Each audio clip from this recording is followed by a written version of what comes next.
company in Italy that is, and so I have a lot of connection and many fields. But I'm very interested in your model.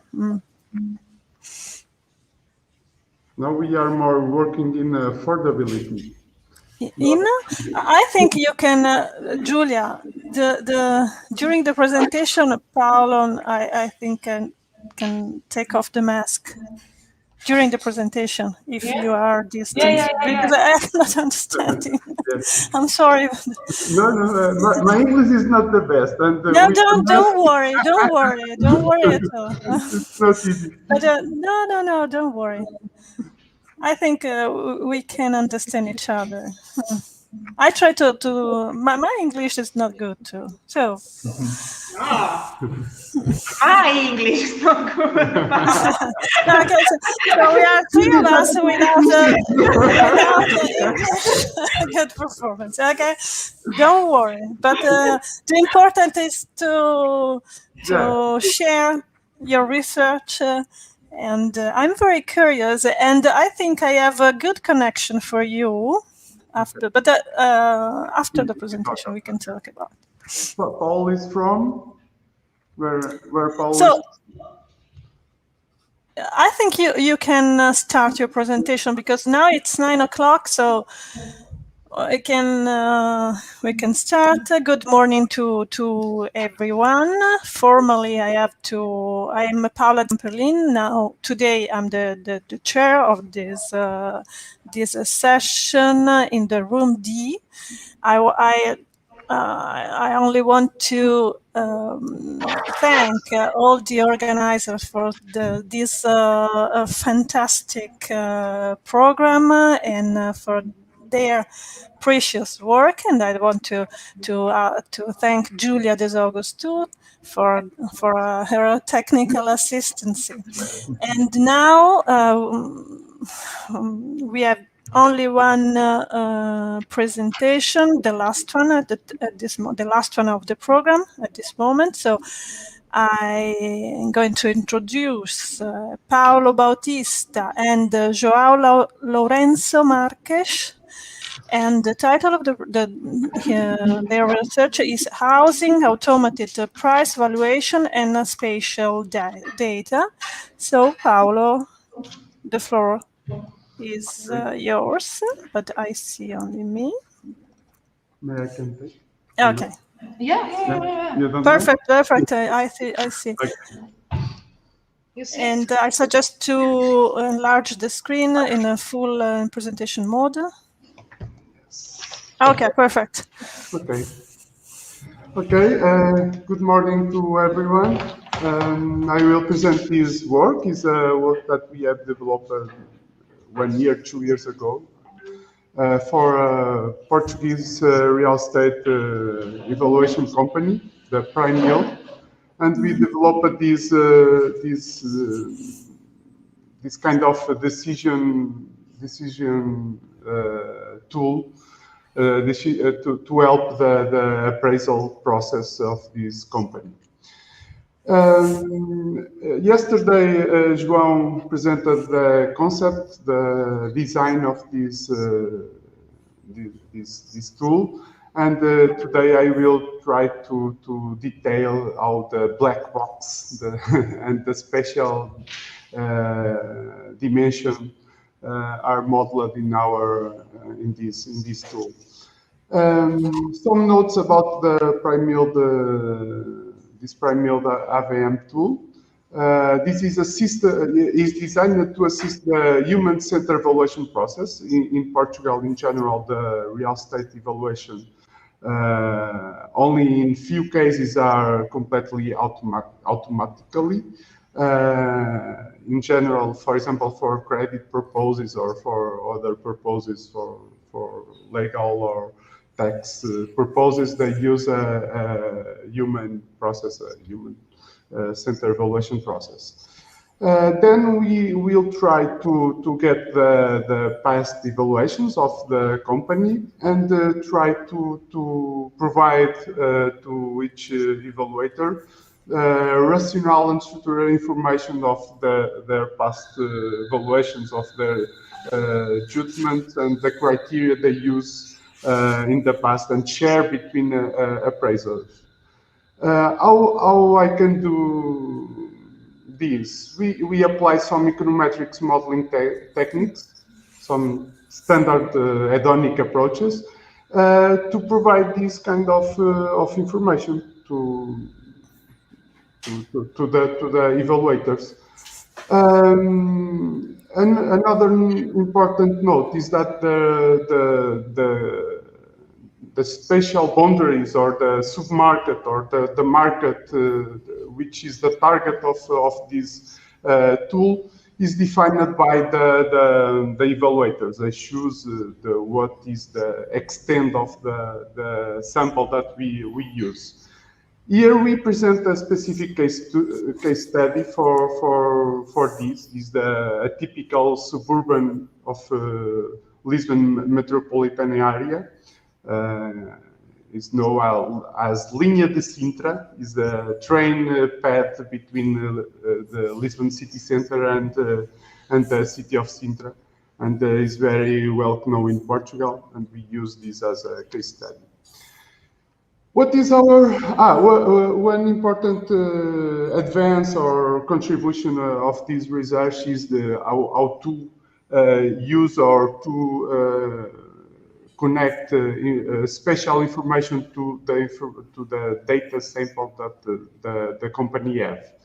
We start from the traditional or standard hedonic price model framework, where we regress the price of housing or the assessment price in past processes with a set of housing attributes of the physical characteristics in general that are available in the company data set.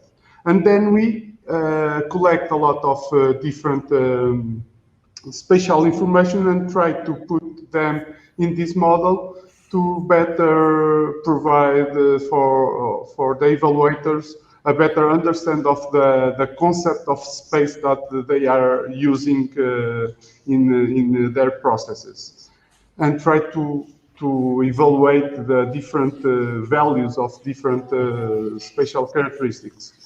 The problem with this information is that connecting or introducing spatial data in these models have recognized challenges. Two most important pitfalls on the spatial modeling within the hedonic price framework is the spatial heterogeneity. It's like housings are can be viewed as part of some patterns, some neighborhoods, some places, as we see in the following slides, and the spatial dependence, which can arise from misidentification of the spatial patterns, of the spatial heterogeneity, or can be connected to another phenomena that is the spillovers effects, the interconnections between the different neighborhoods. In spatial dependence in particular, the weight matrix, the W, is an important modeling device and can be connected with this kind of spatial substitutivity, the housing submarkets, or how we identify it, and the spatial spillovers, as I said before. Some notes about how this is usually dealt in the literature. For example, for fixed spatial heterogeneity, we have three kinds of approaches. We can use pre-existing geographic or administrative boundaries, like census tracts, code districts, or political jurisdictions like parishes or municipalities. We can use the subjective knowledge or the expertise, for example, the real estate zones, okay? And we can apply typical geographical analytical methods like spatial cluster analysis, mostly in combination with techniques such as principal component analysis or others. For the spatial dependence, here we have usually two types of approaches, and they have clear different meanings or applications. The most recognized is it comes from spatial econometrics, is an extension of econometrics, and is more grounded in economics analysis. Is especially interesting for analyze the spillover effects, when the spatial dependence is more related with this kind of spillover effects. This is something like to transform the hedonic, the standard hedonic, the typical regression model in this kind of extended model with a lot of model devices to capture this kind of interactions between places. As we can see, we can put the weight metrics in different places of the equation to translate different spillover phenomena. Okay, this is very challenges because we need to make prior assumptions about what is this kind of spillover effect. The problem here is that this is more related or is more applied when we want to measure average effects, and is not suitable for point estimates or for prediction purposes. That is the main focus of this tool. Moreover, we need to assume a specific homogeneous unities, or we can prior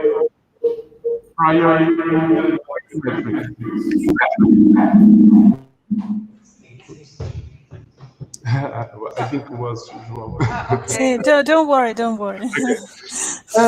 Here, for our purpose, we focus on the geographic weight regression and its variance approach that is more suitable for this kind of problem that we have here. It is more flexible on the nature of observable spatial correlations. In fact, they only take care about spatial correlations. We don't have any or stronger assumptions on the type of interlinkage if it's caused by not fix very well the spatial heterogeneity, or if have some kind of spillover effect. This can capture by the phenomena. But remains some drawbacks, like it remains challenges to adapt to heterogeneous geographic occupation patterns. But was what was chosen to apply here. Only some notes on the case study. As I say, this is the linear Sintra suburban neighborhood. Have a lot of small neighborhoods. I think you are seeing my mouse pointer, right? I hope so. Yes, I see your mouse. And yes. I visited Sintra some years ago, so a very beautiful place. Lisbon is from here, and you have, it's not clear, but this is a big rail, suburban rail path somewhere here, and goes by these kind of neighborhoods, okay? And this is the challenge because they are very different between them. You have riches like here, and some here, I think, some riches neighborhoods, and you have very poor neighborhoods in some of these places. And this is very heterogeneous sample. Then our methodology, as said before, we start with the standard or the basic model, the hedonic price model, where we have the intrinsic house characteristics, and where we use the time information or on the past evaluations to fix the temporal effects. Then we make a first extended model to introduce the spatial dimensions. This is only using the parish the parish boundaries as the basis territorial unities, but as we see follow, parish are very big territorial unities, and they have a lot of heterogeneity behind them. And then we try to produce a more granular definition of this kind of spatial structure. Then we have two types of focus on our model. Or in our models, we developed two models focused on spatial heterogeneity problems. Then we use different kind of territorial unities, more close to the different the heterogeneity pattern. We consider first in the second model the place, which is a set of territorial unities or small neighborhoods that are provided for our statistical authority, but which is very well known in Portugal, is grounded on historical, social, and economic and political dimensions.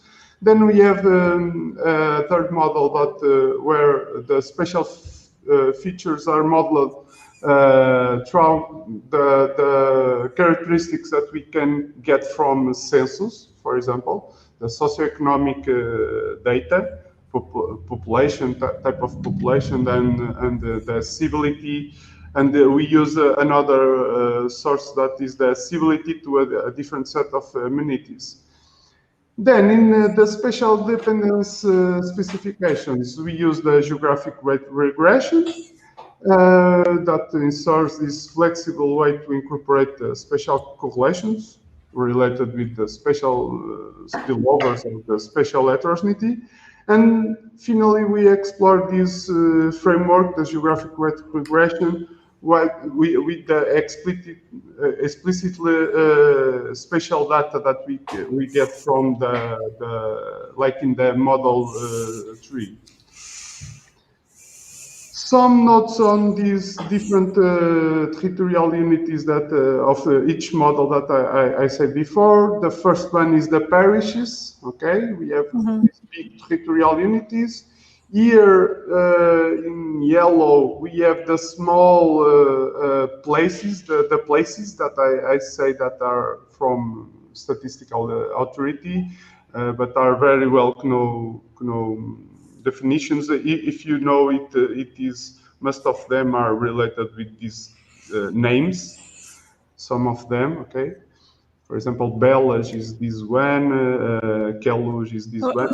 Excuse me. When you say place, you mean town, villages? I don't know. It's like in this context, in this high density context, is more similar to a neighborhood. Okay. They are really okay. small for the context. Yeah, so it's a smaller aggregation than parishes. Yes, yes. And in the rest of the country is like the small towns, the rural villages. Okay. Like this. Yeah. So it depends on the part of the country. Yeah, but in this urban or suburban, well, in the past they are in fact all the villages. Yeah. Okay. But now they are. This is a continuous of urbanization. Okay.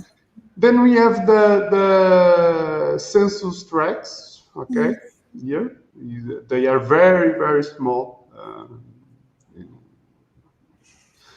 and this is the study area, and this is the civility index, which is based on a grid, regular square grid.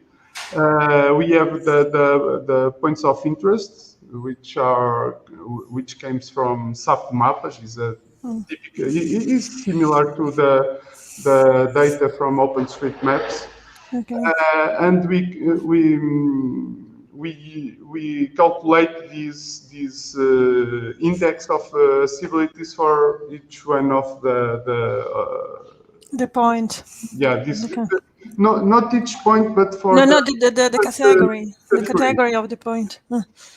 So we use this information from socioeconomic characteristics and accessibility as we apply a principal component analysis to get the final indexes. It's like only six variables. Okay. Then this is the results that we obtained for the different models. As we can see here, we have the basic model, the hedonic price without spatial information.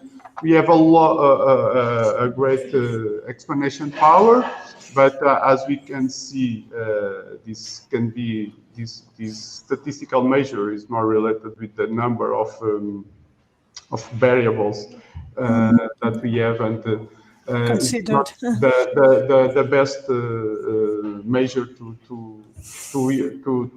see here or to compare the models. Then the major messages here are sorry. we use these two because explanation power is the R square is very typical.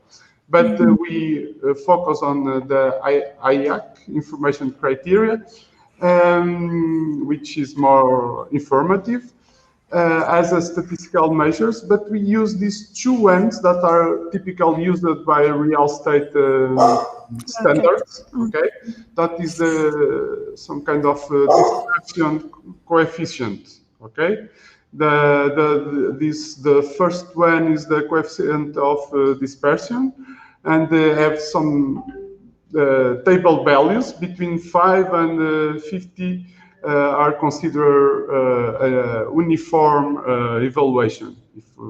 This is applied to all our sample and our estimates for this sample, and we see if our estimates are dispersed or very different from the real evaluations or not.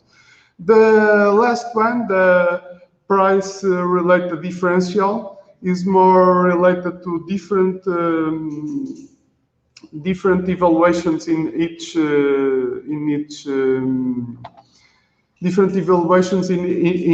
each part of the sample. For example, if houses or properties that are that have a high value, if they are systematically underestimated, this ratio diverge from 1. Okay, the usual values considered are like some 0.98 and 1.03 are considered the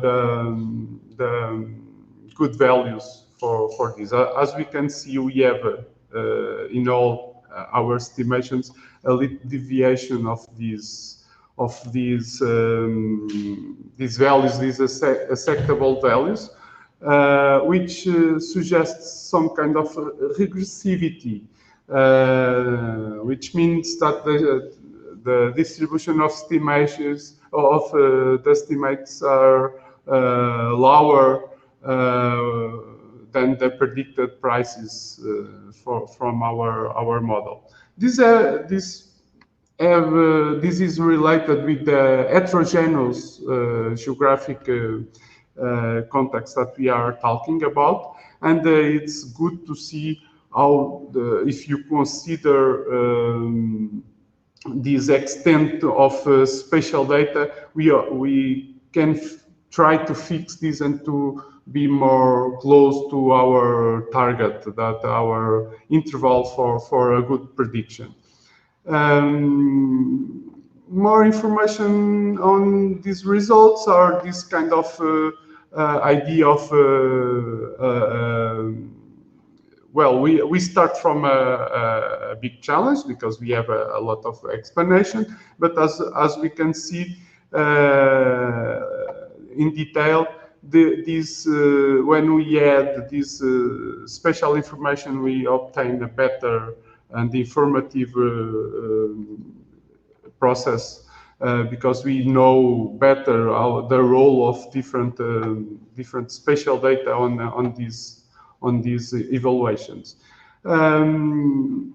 As we see, event places, besides it turns the models better than the parish. It's not the best one of these alternatives.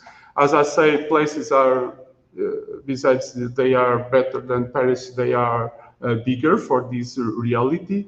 When you use only the attributes from census or from a civility, which is in the third model, it is not so good. It improves a little bit in relation to parish, but not so good. In fact, the best result, the balanced best result, are obtained when we combine the GWR, the geographic weight regression approach, with the places that we defined before, and we have a better model, which are these 5 model. Then some general conclusions. This contribution, this work highlights the complexity of space in housing market and try to give some insights on the ways that we can fix some spatial pitfalls and provide insights on the evaluation process for this company. This shows the combination, the importance of combining the expert knowledge, like how identify places or the identification of places, with the integration of information recovered from the public data sources like census or the civility data. Not, as I say, if we use this separately, they have a lower capacity to explain. And then some future developments are we will work are this more robust analysis of the process, trying to comparing this assisted process with the non-assisted property evaluation process, and see what happens in these indicators that we have talked before. Okay, and I think it's finished. Sorry, I don't see the time. Okay, don't worry about the time, but because you are the only presenter, so okay. I give you all the time you need to show your work. So now I don't see you, I just see me. It's not interesting for me to see me myself. Okay, okay. Oh, it's better now. And I think we have time for discussion, but it's a discussion between us. It's not my. No, but the mixer to see the. No. Okay, so we have. No. 1 moment. There's too much Paola in this. Okay. But as I said before, it's not properly my field of study, but I work a lot with people involved in this area. So I have some curiosity for you. I think you have focused on 2 principal problems. The one is the definition of the best model. The choices of the writer and the best possible variables, and the other problem is data. So the definition of the area and the access to the right data. So my first question is, do you use only free accessible data? So, or have you maybe bought some particular data, census data, or your model is constructed on public data or private data? And so this is one problem for me in general in this kind of research. And so if you want to answer this question before. Well, all the spatial data are free available data that we use. Is from submappers now is and the service, but is similar to OpenStreetMaps. OpenStreetMaps is more rich than submappers. But in census data, in fact, we have access to more detailed data. But all researchers can ask the statistical authority to. Okay, but for study or for business too? Is it a free access for research or for business? I think for some years after the census, only for research purposes is available. After that, I think all users. Everyone can be accessed this. They only didn't turn available in the website or in the API. They have in Portugal the statistical authority have an API to get the data automatically. But you can ask them to provide it. But what I use is like population qualifications, or the characteristics of the buildings in the surrounding area of the property that we are using here. But the data from the evaluations process, the properties. But do you use data? Data was from the company. Okay. Okay, but data about social income of the households, are you considered this data in the evaluation? We don't have. Even the company only, if this is what I know, they only have the characteristics of the physical characteristics of the house, and very little sort of characteristics, only the area, some kind of preservation state, and not so much. And do you consider, for example, the presence or absence of some physical danger, the presence of industry, air pollution, or crime? We use another source of data that is land use occupation. You have like is similar to core inland cover, but with more detail. Okay? To see where is the industrial areas, and we consider these as our spatial information, our extended spatial informations. The kind of the indicators that we apply with the principal component analysis have this kind of information, have the socioeconomic, have the land use, and they have the accessibility. Okay, so the next step for you, I guess, is to enlarge your area and to try your model, your best model, in a bigger area outside Sintra, I think. Yeah. We will try to. We are constrained to specific because the traditional process is like to get comparables for each property. Okay, and how the appraisal do it? They go to the database and see for a specific defined by this person. Spatial boundary Like I have a property in Linha de Sintra in a specific place, and I only selected houses that are in this polygon, in this kind of area. In a buffer area. The extent of the areas for comparables.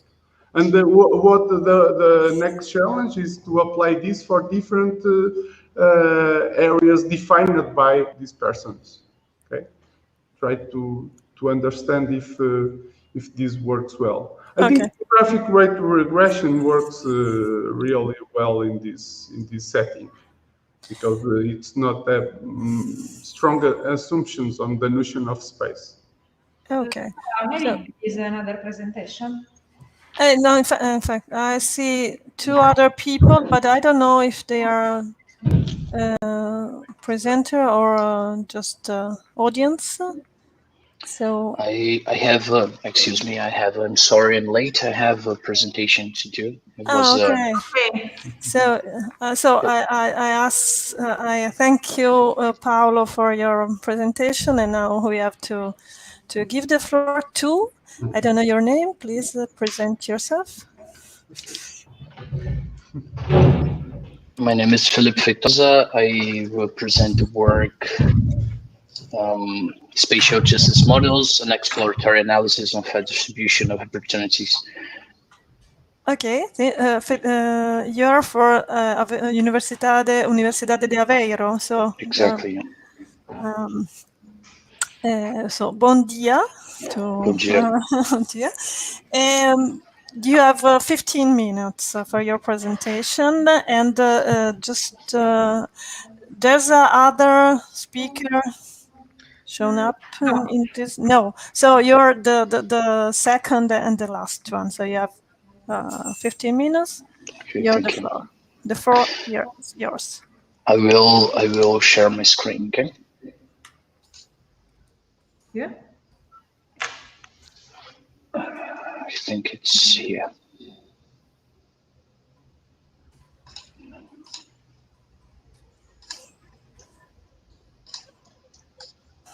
Okay.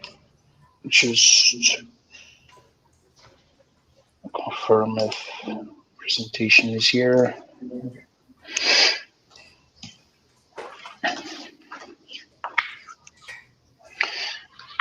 Can you see are you seeing the presenting, or are you seeing the actual presentation? No, I see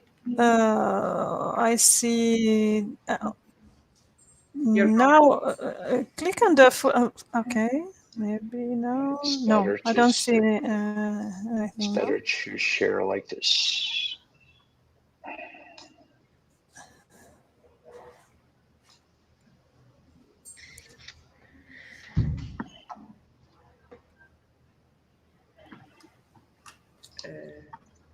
Okay.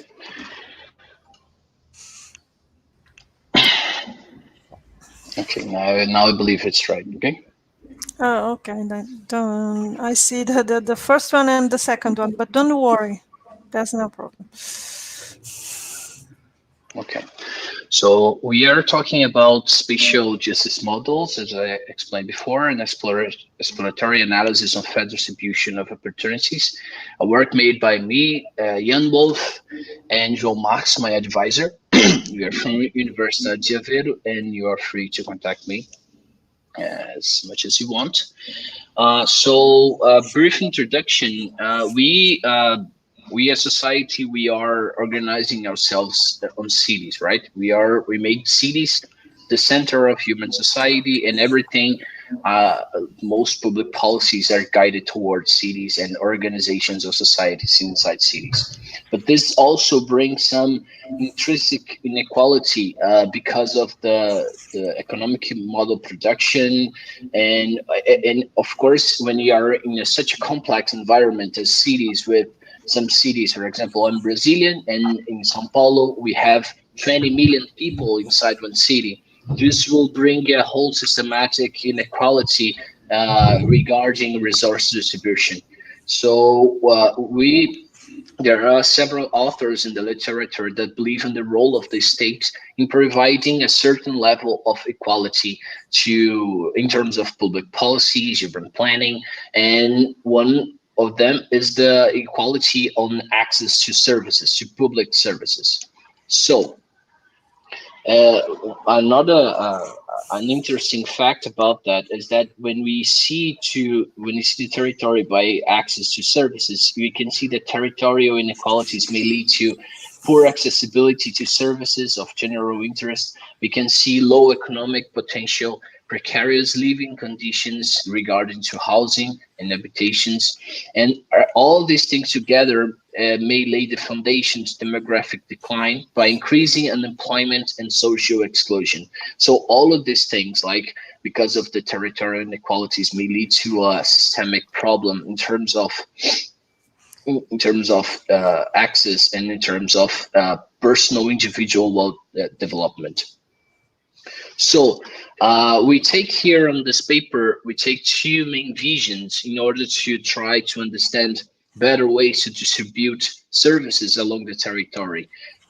We took these two specific understandings because normally authors put them in separate visions in terms of justice principles. On the left side here, we have the utilitarianism as a way to maximize the utility of the system.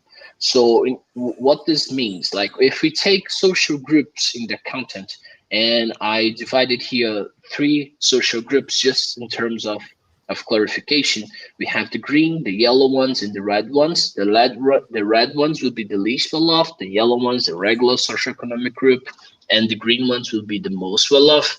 And if we take the utilitarianism approach, one of the understandings of the utilitarianism would be that the service must be located in such a way that we will be maximize the welfare, the well-being of all of these people together. But as we are inside this philosophical framework, we can understand people regardless of their socioeconomic conditions. What does mean? Well, world difference principle and this egalitarian justice principle would state that we need to guide these the services, these opportunities in terms to favor the least well off. What it means in a very pedagogical way, of course, this is not that simple as this, but in a very pedagogical way, what this means is that we're going to guide the services towards the least well off group, right? But of course, this brings a series of questions. I mean, how distant the service needs to be from the better groups, and how distant it needs to be because we need to keep this system equilibrated, right? Because otherwise we're going to favor one group much more than another, and to have this threshold is the problem. So what we're going to do here is to use the idea of optimization and linear programming and create an objective function that we will use the distance from services in order to optimize them. But how is this going to relate to the justice principles? We propose here 2 models actually. One model will be used to the utilitarianism approach, and only to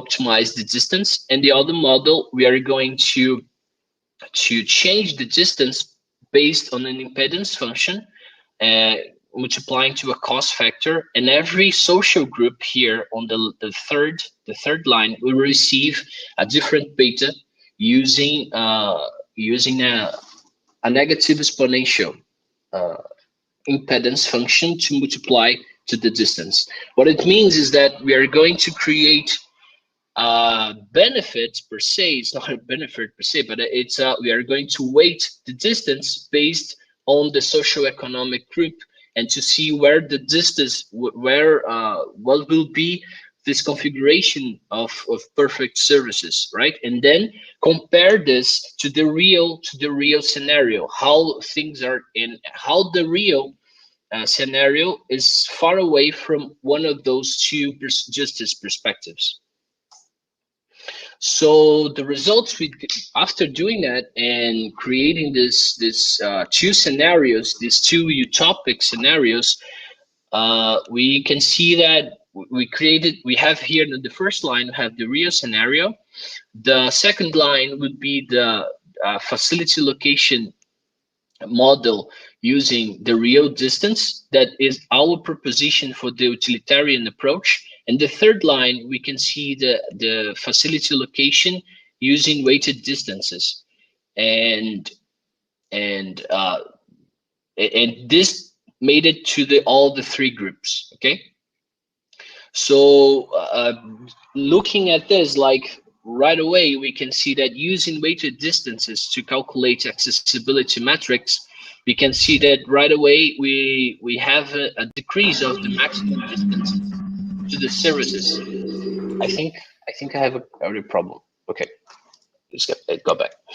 So we can see a decrease on the maximum distance, and although we have a an increase on the mean distances, and this is actually pretty interesting. I will show you this only for the least well-off group, the group 0, and here we can see like a comparison between the three models proposed. The green one used for the Rawlsian perspective. The black one is the utilitarian approach, and the real scenario would be the orange one. So we can see here that when we use like actually the utilitarian approach, we have the least, the more advantages, let's say, to all the metrics studied. We used like the minimum, the mean, the maximum, and the standard deviation for them. But actually, when we see here in the green one that the maximum distance from a service would be on the Rawlsian model, the green one here. And these bring some interesting insights actually, because when we bring this to discussion, we can see that actually the occupation pattern and the spatial context of the analyzed area plays an important role in the opportunity location. Because actually when we are creating the scenarios, what happened is that if you measure, if you throw a very high weight on the distance to the least well-off, the algorithm would place a school or a health facility next to the person that is living far away, and this person would be, they will be contemplated, but the people that live on inside, they will live far away from these opportunities. And this means that the overall, like we can see here, the mean, it's not that great anymore. So this weighted FLP model was able to turn the configuration in favor of the least well-off, as I said before, even though not by all accessibility metrics, because actually it brings the overall distance to facilities even bigger. And of course, this behavior is related to the beta factor that we choose in our exponential factor, and this needs to be more well tuned, and this will be our next work regarding using impedance functions to calculate accessibility metrics. But we still believe that weighting distance is a nice, and creating these utopic scenarios based on justice, they are interesting to understand how can we better create utopic configurations, and to analyze this regarding the real scenario and make a comparison to propose new solutions in terms of urban planning and to improve people well-being and in people lives and individual development. Thank you for your very interesting presentation. We have about 10 minutes for a question, so I ask the attendants if there's any question for you.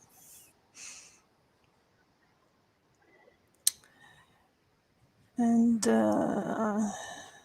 no question. I have a question. So if you're Sure. my first question is in what area or areas do you tested this model? Because probably you said, but I don't understand. We take here an area on Aveiro called Aveiro and Ilhavo. There are two cities on Portugal, on the coast of Portugal, south of Porto. Okay, so it's a small area or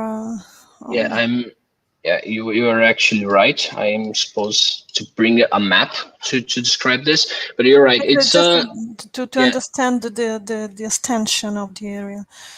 It's a Municipality it's not a or it's a municipality. Yeah, region? Okay. it's a municipality. Yeah. And do you think to test your model in different areas to prove the robustness of the model or not?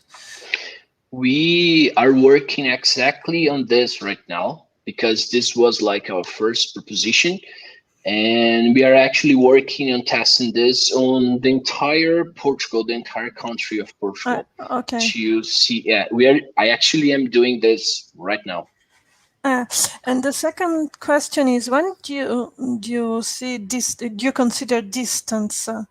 Are you considering only physical distance or, for example, time distance? Do you consider the time needed for reach other locations? Time in terms of train or quality of streets of infrastructures and so on. We decided by walking distances because only walking distances. Yeah, because we believe that at least for this very first approach, we believe that walking is more democratic in a certain way, and if you have access to different types of services, walking you will be more not satisfied. It's not the work I'm looking for. It's more completed in terms of self-development. Okay. So your model is more suitable for urban area. Indeed. Although we have this semi-urban almost, because the typology here uses the term semi-urban to this in between rural areas and urban. So we also have this, and this is why we have here on this image. We can see that the mean of our weighted model, it's very high. The green one is very high because actually the model favor people that lives on these rural areas, and would make the people that lives on the urban centers walk more to get to a service. Okay, thank you. Very interesting research. Now I'm personally involved in a research focused on the impact of the fourth industrial revolution between opportunities and inequalities in the Italian countries, intending to measure the geographies of inequalities according to the access to many kinds of facilities. So I think your model is very interesting for our study. No, I think we have no other presentation. So I'd like to thank our both Portuguese group of research and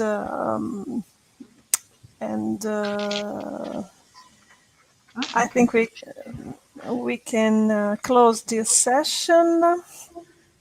I have your email, so probably I'll personally contact you and I wish you all the best for your research in the future. Thank Yeah. to everyone. I don't know if Julia, do you want to add? I have Yes. I have to remember that I have to fill in the form, and Okay. that's all. Thank Thank you. you. Yeah. We are the ones that thank you. And once again, I'm sorry because it was this 1 hour difference time. Okay, but it happens. Don't worry. Okay. Thank you so much for your time Yeah. and your considerations. Bye bye. Thank you.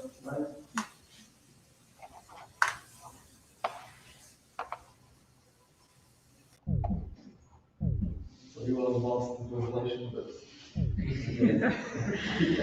Ok, allora. This, no, questo. No.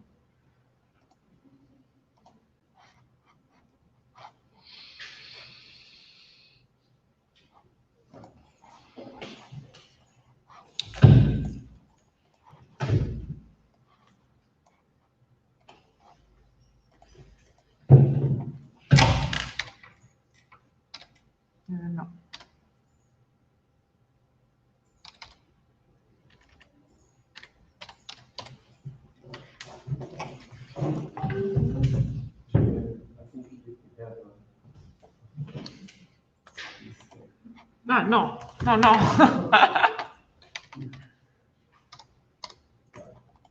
Ok.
Streaming is on.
Streaming is on.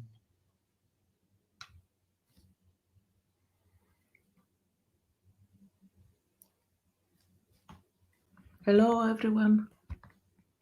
Good morning. Hi, hi, Gosia. Hi, Liliana. How nice to see you. Yeah, nice to see you. Unfortunately, again online. Yeah, Hello. indeed. Hello. Hi, Letizia.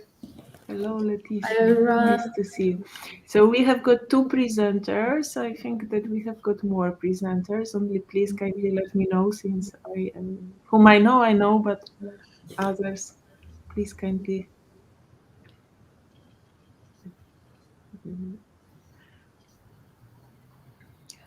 Let me see.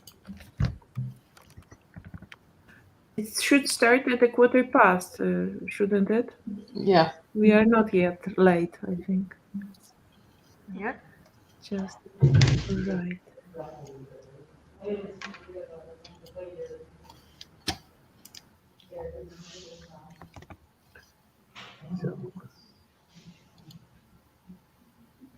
So we have got Leticia.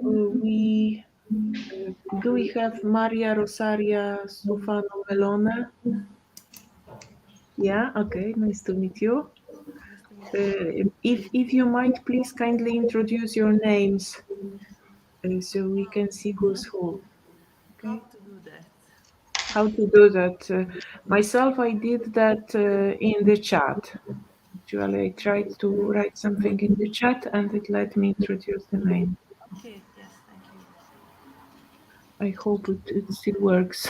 But I think so. yeah. So next we have got Liliana and Maria. Am I correct with the pronunciation? I hope so. Is also here. So we are all here, and we hope for a nice session. I'm sure it's going to be a very nice one. Yeah. I hope you are also familiar with this software and you know how to share the screen. At least most of us has got the experience from last year. Yeah, but it's sometimes it works perfectly. Yeah, we'll find a way. Yeah, how are you guys?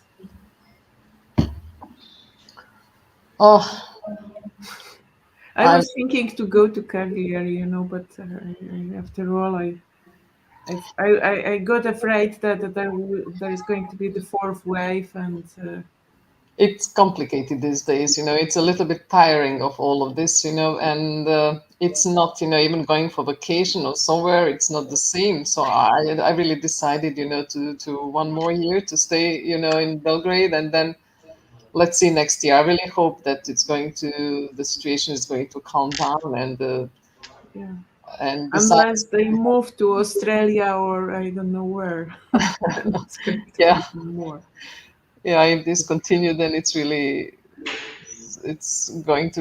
I was also thinking about changing the place where I live. I mean, this is really kind of, and to go somewhere outside of the city. But okay, I don't know. I hope that everybody are vaccinated and that they are healthy, and to stay healthy and to be protected, and then we will see. I really hope next year it's going to, how to say, to resolve, and that the majority is going to receive vaccine, and Yeah. the life could be more or less the same. Yeah. It's already slightly better, but Yeah. But it seems Gosha, we are going to miss opportunity to go to Cagliari. So we have the two, the last year was, and I was really looking forward, somehow I expected this is going to resolve. And then again this year, but again, I mean, no way. I mean, it's possible, but it would be really tiresome with all this testing and everything. yeah. And besides that, I have a wrong vaccine for the EU, so it's, Okay. yeah, that would be special, the challenge, but due to some health issues, you choose the vaccine due to that, and then it's really, I don't know when I'm going to enter EU again. This is quite interesting, but Well, okay, let's see. it's less complicated here, but still, well, when there is hybrid option, the university is not interested in financing anything. So Oh, I would that, have to become a tourist. yeah, I That's know. the point, to spend time in the conference then. Yeah, that's Yeah. This is another thing, and besides there are these quarantines, and you are stuck in hotel for 2 weeks after.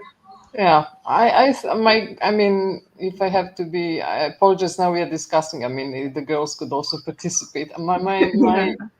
My kind of fear is that, after this, the how to say, threat from the virus and the getting sick, it's going to be the crisis, economic one or something like that, and then again it's not good.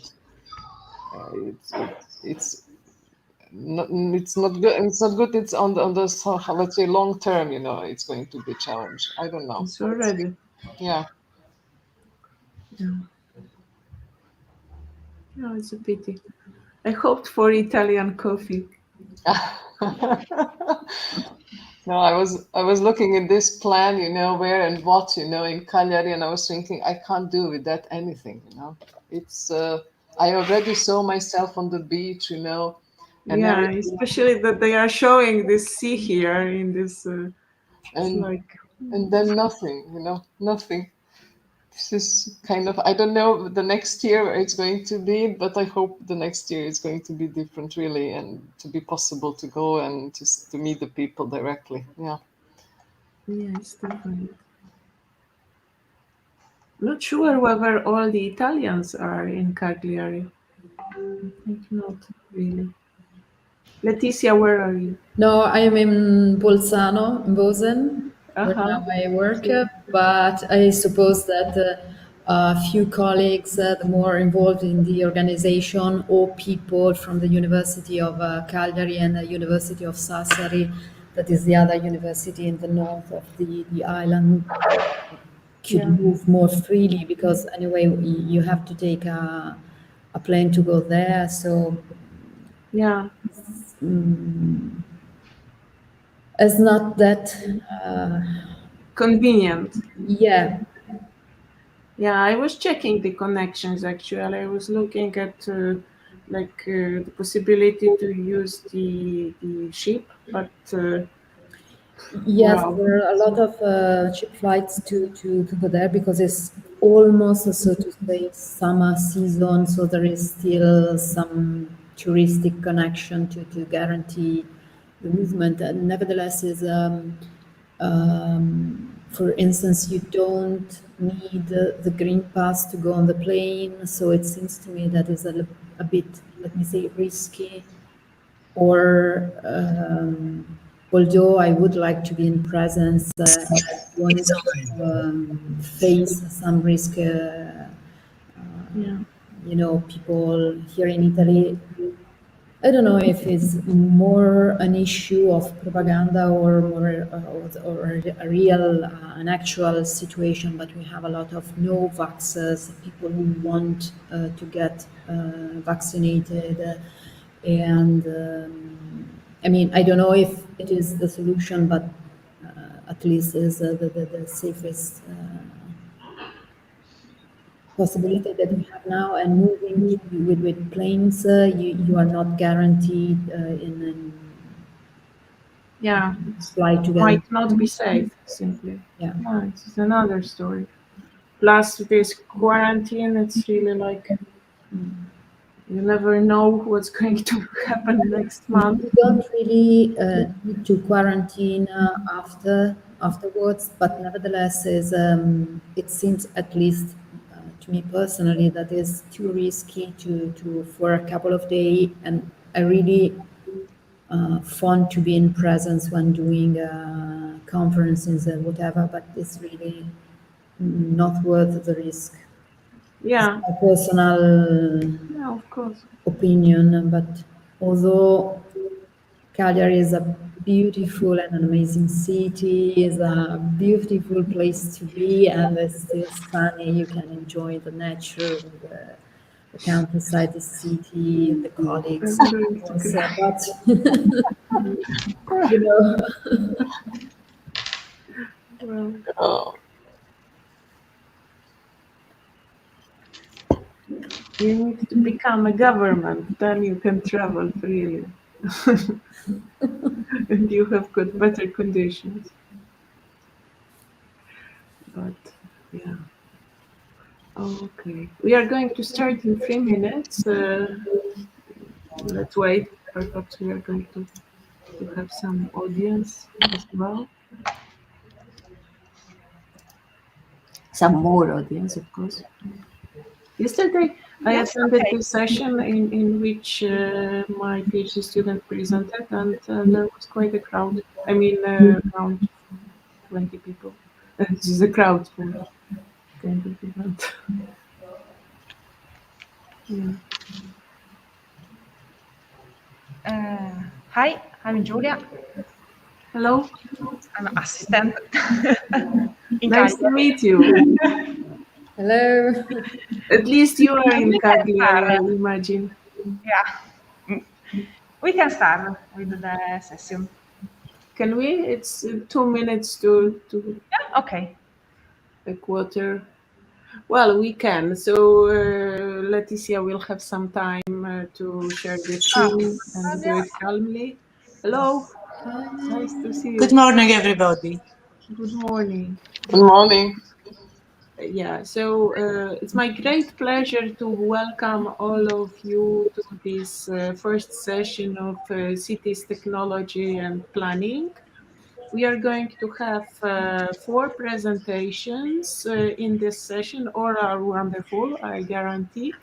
And well, my name, let me introduce myself. I'm Małgorzata Hans from Lodz University of Technology, and I am just one let's say humble person to represent the team of organizers of this session.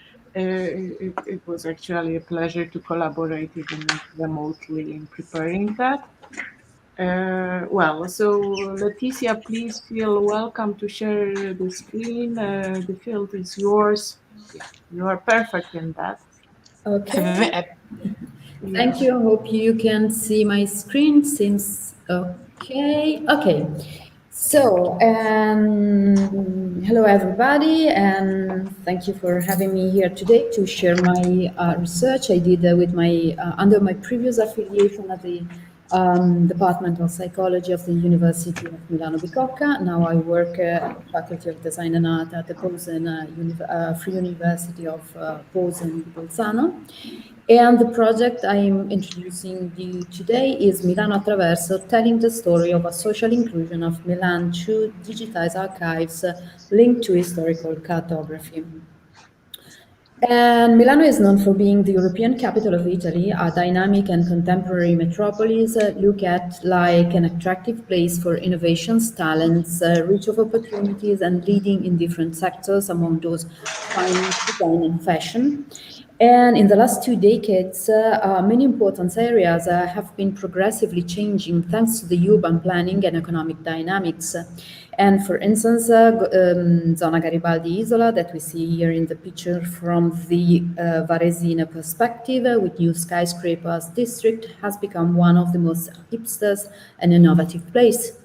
The transformation of some industries, dismissed industries, has created new cultural poles, and some other places are emerging more spontaneously according to a bottom-up process as interesting nodes with their own personality. For instance, the Ventura Lambrate invaded by the Fuori Salone, or Nolo, north of Loreto, with its ethnicity melting pot, to mention a few.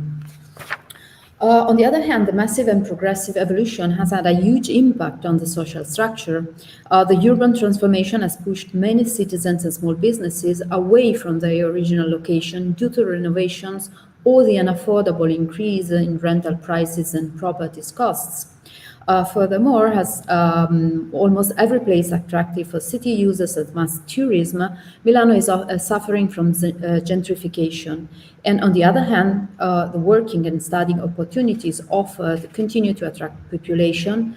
Since the 50s, Milan has welcomed immigrants for peripheral areas and the south of Italy, and in the last 30 years from the extra-EU countries, North Africa, South America, and Asia. And Milan has demonstrated an excellent capacity for welcoming and offering better living conditions for many new inhabitants, but it also meant exclusion, marginalization, and the formation of enclaves where the poor mixing of historical residents and newcomers, tradition and new cultures had created friction in social terms. A contradiction that has often found a deep mismatch between reality and its representation in political propaganda. And here we can see, for instance, Mahmoud, one of the youngest trapper famous for coming from the Quarto Giaro neighborhood. So, the project Milano Attraverso, People and Places that Transform the City, intends to bring the attention to a broad public, the less known history of hospitality, inclusion, and philanthropism of many individuals and private and public institutions, thanks to documents and maps stored in different civic private archives, joining and sharing a partnership.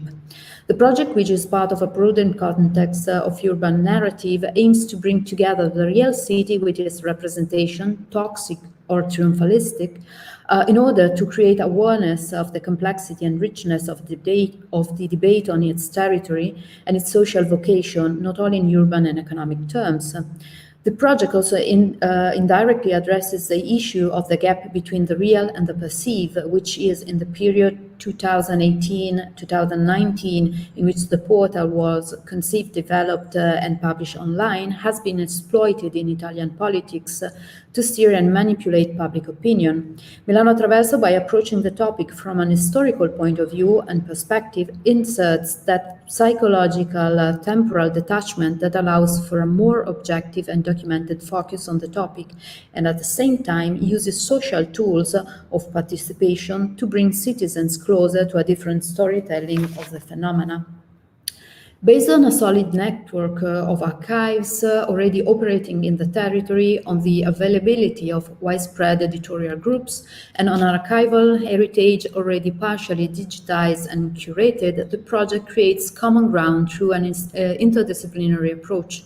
Historians specialized on different topics such as photography, archivists, designers, developers, social media experts, and people operating in ONG and in the social field with a strong connection with the territories have been involved in producing a shared vision collectively. The initial research phase aimed at delimiting the scope of research and mapping best practices, outlined the state of the art, and critically defined some significant patterns. The proposed taxonomy organizes the case studies along two axes, which consider two macro criteria adopted in the project as differential. The first refers to the territory and the way of relating the data to the spatial location. On one extreme, the simple pin is understood as poor positioning. On the other, contextualization, for instance, the ability to integrate the data, documents, images, text, fragments, in relation to a conceptual, cultural, and social location. The second axis, on the other hand, considers temporal aspects and their representation on contemporary cartographies, or refer to the historical threshold examined to which the information and the documents refer. The second phase focused mainly on the information architecture. The aim was to make the contents accessible in both cultural and technological terms, as well from different perspectives to a wide public, allowing people to find their personal path to knowledge and addressing their needs, behaviors, and motivations. The end result is a rich, generous, and articulated multipath navigation, allowing the contents to be approached from different sides. The experience offer is logic. The structure progressively brings the user following a rational and vertical process that leads from an overview, the protagonists, people, institution, and communities, to detail. The card of every document listed in the knowledge base, although stored elsewhere. Each leaf proposes and opens up new explorations thanks to the associative system, the contextual navigation, which supports orientation in the digital environment and nudge people to jump around. In addition to this possibility, readers are introduced to the themes of the Milano Traverso thanks to a series of thematic essays edited by historians who deal with the evolution of the city in a narrative way. For instance, the path about the circulating libraries for Italian immigrants or Michele Fortunato Eagerness are just some of the narratives that translate the official history into individual stories, bringing out the social, human, and emotional component. And finally, the system uses historical cartography to show visually and diachronically co-presences, phenomena, and transformation.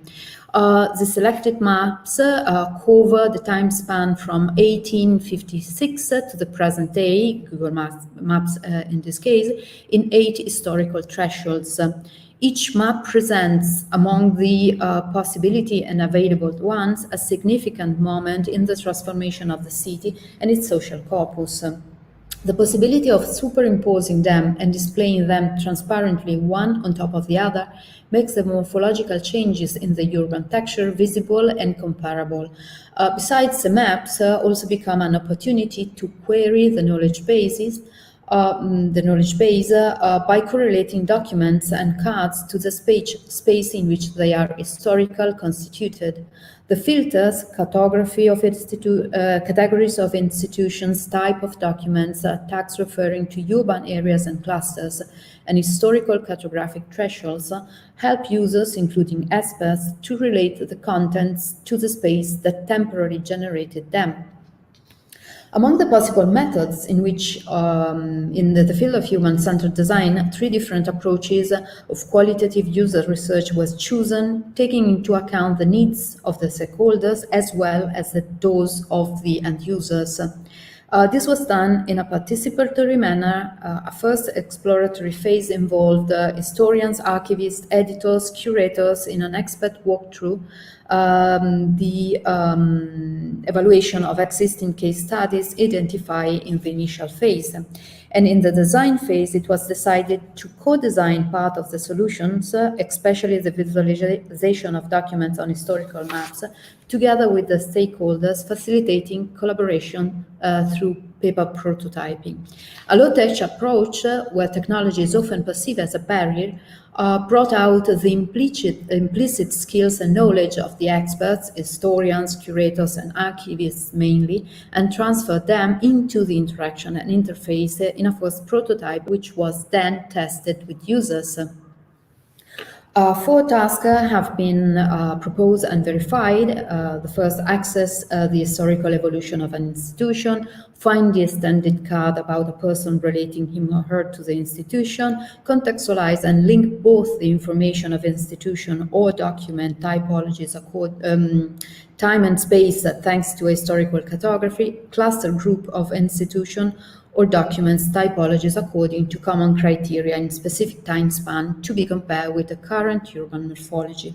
And in a second iterative design cycle, mainly the filter system in the visual navigation mode was redefined both in terms of functionality and in terminology used to define concepts and categories. And here, for instance, we can see task 3 aim to visually understand, in this case, the relocation of the Milan Central Station. On the left, the station built in 1864 in what is now Piazza della Repubblica, shown on a 1906 map, the year of the International Expo of Sempione. And in the middle, the current station opened in 1931 on the Vallardi maps, dating back from 1928, visible thanks to the transparency overlay effect aimed to compare maps, and on the right, the 2000 map, that means Google Maps. So, in conclusion, the metaphor of generous interfaces has been interpreted as a possibility of accessing data and knowledge from various touchpoints, choosing the most appropriate exploratory mode, both for the purpose and for the mental models of people, and it has been further supported by the 3 ways access, logical, narrative, and visual, offered to fulfill the user's need and expectations. Secondly, the network's potential, the potentiality of the networks was to reconnect dispersed and dislocated fragments. The approach has made it possible to bring together and to connect heterogeneous and specific sources, giving a choral dimension to both the project and its contents, no longer vertical information on a single topic belonging to a specific collection or archive, but fragments in dialogue with others to recompose a complex, articulated, and profound image of the city and its protagonists in space and time. And finally, among the possible developments of the project, a particular promising one is the introduction of a user-generated contents that will make the population of the city participate and be involved in the process of identity construction, not only from the historical perspective, but also from the bottom-up production. So, thank you for your attention. Thank you, Letizia, for presentation, which was very informative and well told, simply, well illustrated as well. Are there any questions? Since you greatly stick to time, so we have got some time for discussion. I do appreciate. I am just wondering about this. You mentioned user-generated content, and you haven't mentioned who are the users and how this how it really happens that they contribute. If you could share. Okay, the idea that is still ongoing is that people can share, for instance, personal documents such as pictures, photographs, or oral memories, for instance, from grandparents that lived in specific neighborhoods of the city, so that the history is not just made as the official one telling the story of public protagonists, but is integrated by the personal, let me say, archives of people living in the city. And the biggest issues in this case is not the willing of people in taking part in the project, but how to moderate and how to verify, for instance, from a rigorous historical perspective, mainly the oral or the let me say, the stories told inside the families or the social groups related to a specific neighborhood or territories. For instance, there are cases such as the Parco Trotter or other neighborhoods where there are also associations that are doing the work of collecting and preparing materials to match together with, let me say, the official history of the places. And this Yeah. is part of the ongoing development of the project. Thank you. It's really interesting how it happens.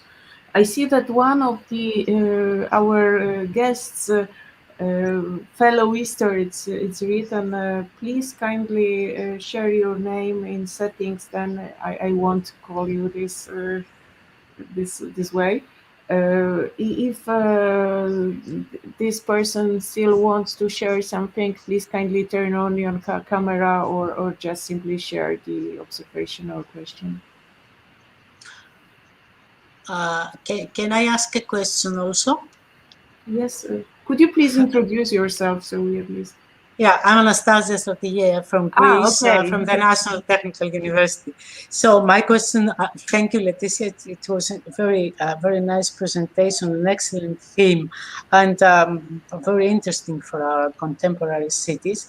My question is, who is going to handle in the future this platform, and how this will be updated, and the most important to me, how this is communicated to people in order to serve the very the purpose, which is how to share identity aspects and how to make people feel that belongs to this urban environment, this evolution and history.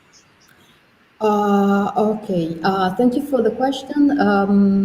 First of all, a huge part of the project was intended to create a platform to be used by what we called the editorial disseminated group. And that means that all all the archives and institution taking part in the project. I will briefly go back to the slide just to give an hint about the amount of public and private subjects involved in the project.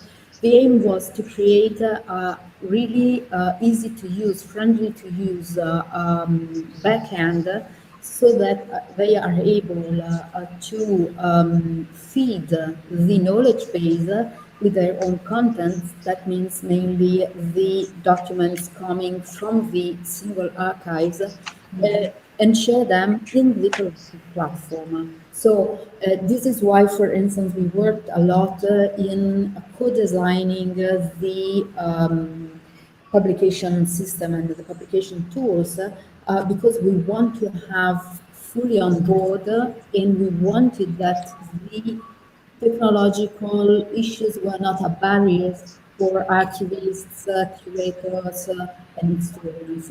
So each of the subject of the partner network has its own access and it's able to directly publish contents. They have a really few guidelines to do that. And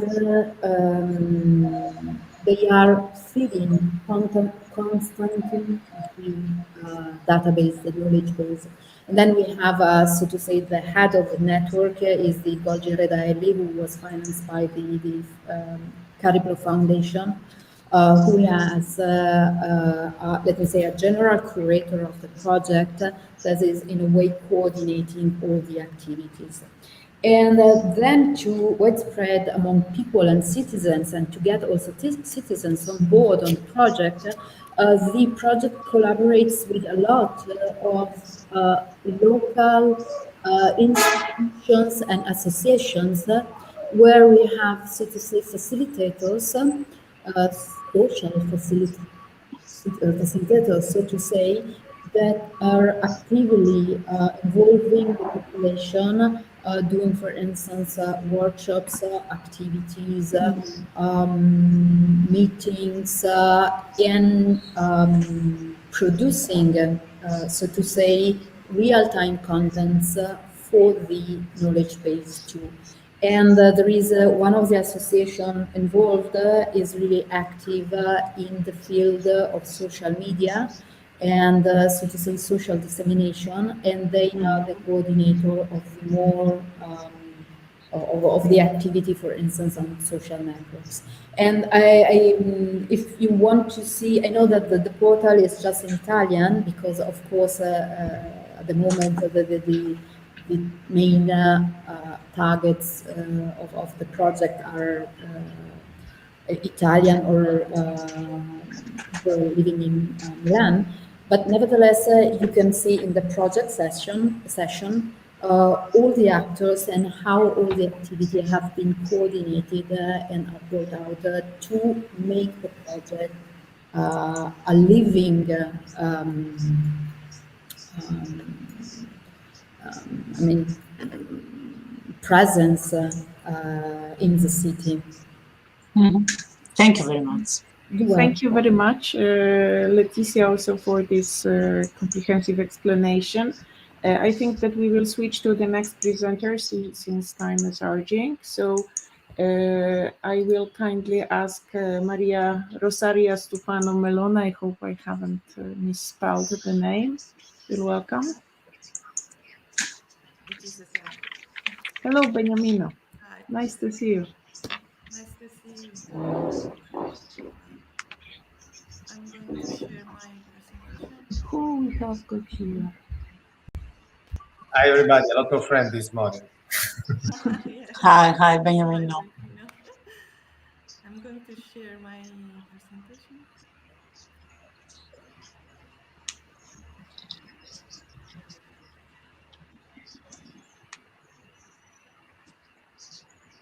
Okay, do you see it? Yeah, we see your presentation. If you could try making it big screen. If you don't manage, don't worry. But perhaps, yeah, it worked. Yeah. Hurrah. Perfect. So it's a pleasure So to the be field here. is yours. Thank you. It's a pleasure to be here today. You know, you are very quiet. I know, as I try to speak louder.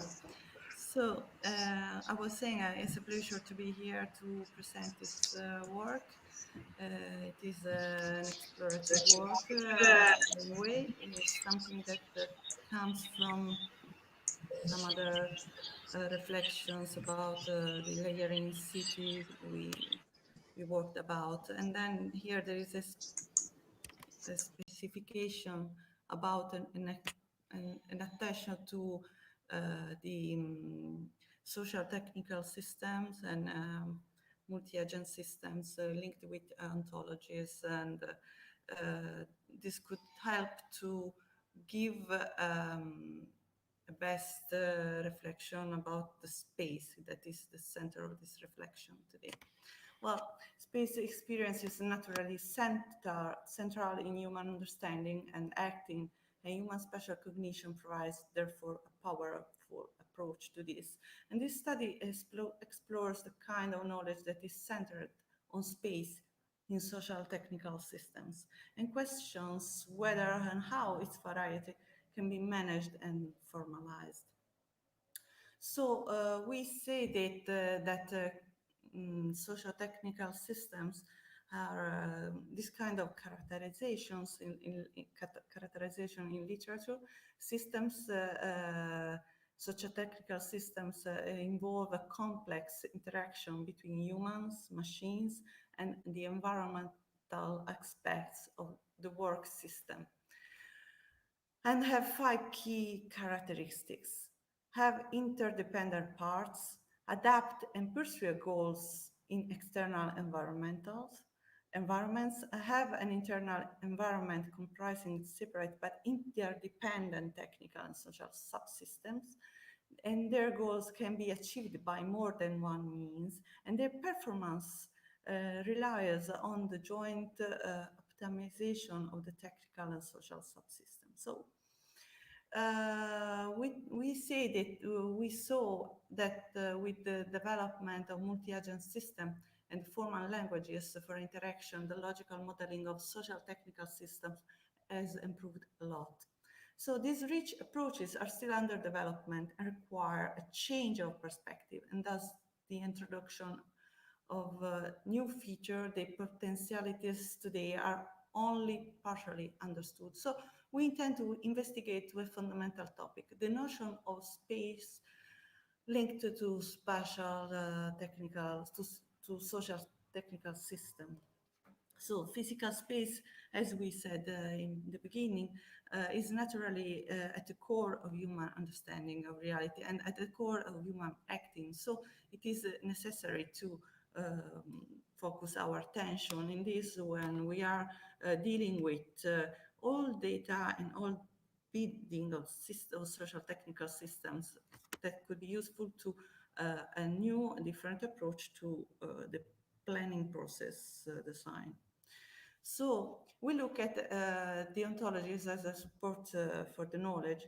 In fact, research in literature today increasingly reflects on the use of ontologies as a descriptor intrinsically consistent with the complexity of social technical systems. So the present study is therefore placed in this ontological perspective, trying with a fine-grained approach to shed light on the relational aspects between agent and space, and that seems fundamental in this perspective. Well, so let's focus on the agent social level in space. There was, since the last century, a growing attention to the design theory and a lot of literature about that. And for example, Forrester had proposed concern something about how can limits change the relational organization between agents and the community. And this is challenging for the classical model of rational decision that, of course, has showed all its limits. If we refer to Arrow's theorem, we can see that according to this theorem, it shows the impossibility of a collective multi-agent decision based on a classic axiom of rationality, as we said, unless some of them is weakened or abandoned. And we can see that it is important that scholars have explored solution to Arrow's theorem by proposing the aggregability of individual preferences. That is the point of everything, I suppose, according to different membership degrees ordered with the typically fuzzy range. So we, in this kind of line of description, we look at the multi-agent system. In fact, the urban space, the theme of this contribution, is a context of extremely varied agentic decisions that characterize a real system of agents. In a social spatial domain, this shows up as an area of multidimensional and multidirectional relationship between human agents and non-human, biotic and unbiotic, natural and artificial agents. So we have a lot of lines of action of beings to take in account when we are taking our decision and structuring our architecture in building this planning support systems. So a multi-agent system is a set of agents located in a certain environment, of course, and interacting with each other through a suitable organization. What are the characteristics of this? Of course, here there's a list in our paper. We explained more diffusely this. The multi-agent system located is a social spatial environment that is defined in this way. Some key characterizing problems can be highlighted, useful for representing the agentive social level in the urban space. So we have the action, the cognitive model available to the action, the agent, the new nature of interactions, adaptation dynamics, the implementation processes, multiple levels of operation, types of agents, and the environmental agents. Some words about the environmental agent is the space environment that can play different roles in a multi-agent system. And it is intended as an artificial computer-based infrastructure as a natural framework in the space environment and represents an essential part of the system. Oh, sorry. Sorry.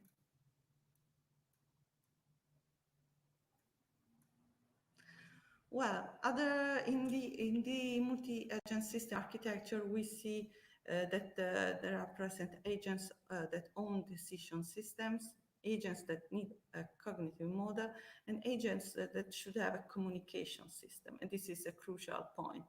It is about the the ontological analysis and the ontologies that help to share in disambiguate semantic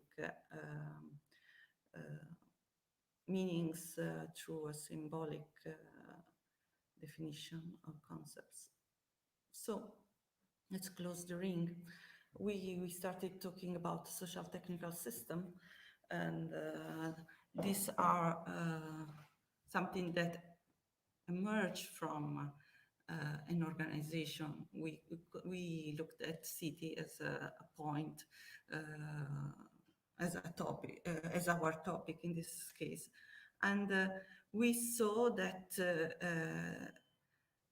this insists on space, and the city that we described with an organization, a multi-agent system, as at the same time a physical artifact immersed in a material reality, and it is a more abstract concept, and there is a more abstract conceptualization of the city as a set of different spaces. And the study of cities has become more and more inclusive of the material aspects that that today are present in our decisions. So these aspects are not material, but are real, and they are inherent to the social technical system too, because we, thanks to these systems, built new layers of our reality in our space, kind of virtual spaces. So to read and interpret how space enters the layers that make the city through the method of the ontological analysis, the general aim is to make it clearer, less ambiguous, and more shareable among all the actors involved in the planning process. Because we have to say that the city is a kind of dynamics, it's not stopped. So it is a physical space, it is a kind of temporal space too. And it's a space place where we say space plays a kind of dense space with all the lived meaning that people have in a place, in some locations of space, but it is inherent to not human too. So we have our interaction with some technical entities, but we have not to forget. Maria, excuse me for interrupting. If you could slowly wrap up your presentation. Yeah, it's just we need to summarize, please. Yes, I am going to finish. I'm going to my conclusion. So the point is that we, as architects and planners, see a city as something physical, but it is important to integrate the different layered meanings that exist in the city. and the abstract urban object in its wholeness, that is a complex and dynamic abstractness and materiality that are a consistent part of it. So we had some, in our work, we had some reflection about the space and the geometrical space and the philosophical space, and how this related to the city space concept, and how the only morphological study can't be a complete key or lecture for this. And we know that all these connections helps us to see in the particular, in the granularity of the making the space of all the individuals. So all this system we are trying to develop here is about putting together all this knowledge from the collectivity to the individual. And we can see in the ontological approach how it could be useful to develop this link with the socio-technical systems and all the complex relationships that are in the city and that are developed thanks to this. And going to the conclusions, the awareness of the non-homogeneous nature of time, of how time flows with different rhythms for different individuals and social groups, I think this is crucial too for different activities and on different occasions and places, has perhaps become the real problem of the 20th century city. And this project adds new layers of analysis. So with this work, we try to approach this kind of lecture with the perspective of social technical systems managed with multi-agent system based on an ontological knowledge, ontological built knowledge about all these matters. And of course, this was a very introductive and a theoretical work, and we are going to develop it in near future. So thank you for your attention. Thank you for very interesting theoretical considerations. We hope for the nexus for what's going on next. Unfortunately, we haven't got time for discussion since we are a bit late. Therefore, I am kindly asking Liliana Zivkovic to share her screen and yours. Sorry, please. I am asking the next presenter since Okay, sorry. Already thank a you. bit late. Thank you very much for your presentation. Thank you. Okay, thank you, Boscha. Just a second. It's just.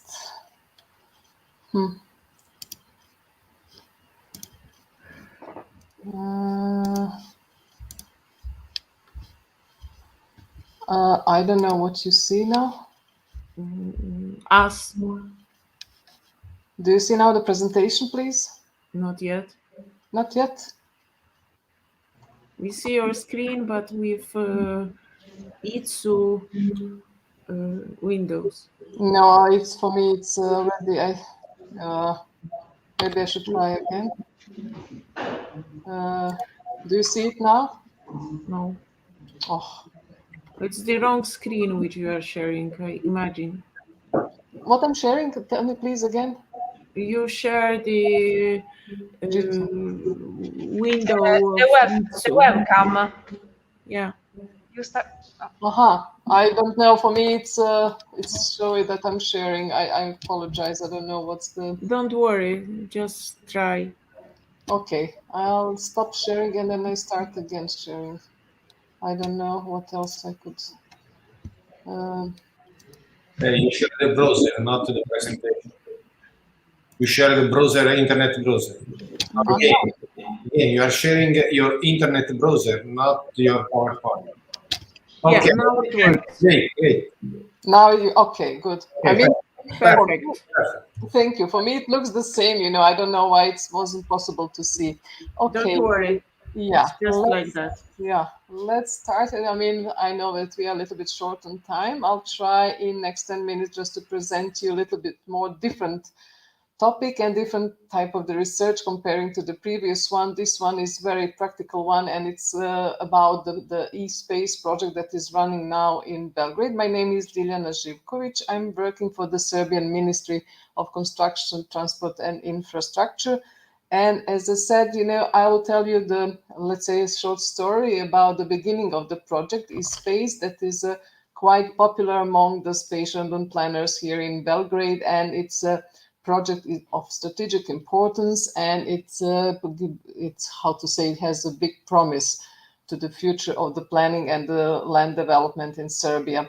As you could probably assume from the name of the project, it's about digitalization of spatial and urban planning domain in Serbia that is going to rely, of course, on the digitalization lessons learned in Europe, digitalization of public services, but also digitalization of the spatial and urban planning domain. Of course, we have expectation from this project because it should resolve some challenges and issues that we are having here in this domain in Serbia. And this e-space project is just started, but I would just try to say something about the main issues and the how to say state of the play of this project. As I said, this project is relying on the big, experience about the digitalization of public services in Europe. There is a great push towards digitalization, and this is due to the dynamic urban development and to the rapid urbanization elsewhere, I mean in Europe, but elsewhere in the world, but also in Serbia. This push, as you could see already now, I mean, we are working online. This is the second time for this conference, and this is also contributing to this digitalization, just to mention.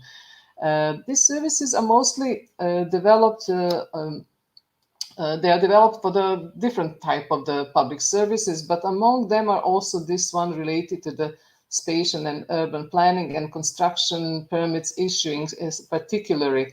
The public services that are provided digitally are mostly developed in the North and the Western Europe, somewhat less in the Eastern and the South Europe, but nevertheless, as I said, there is a push towards digital provision of the public services.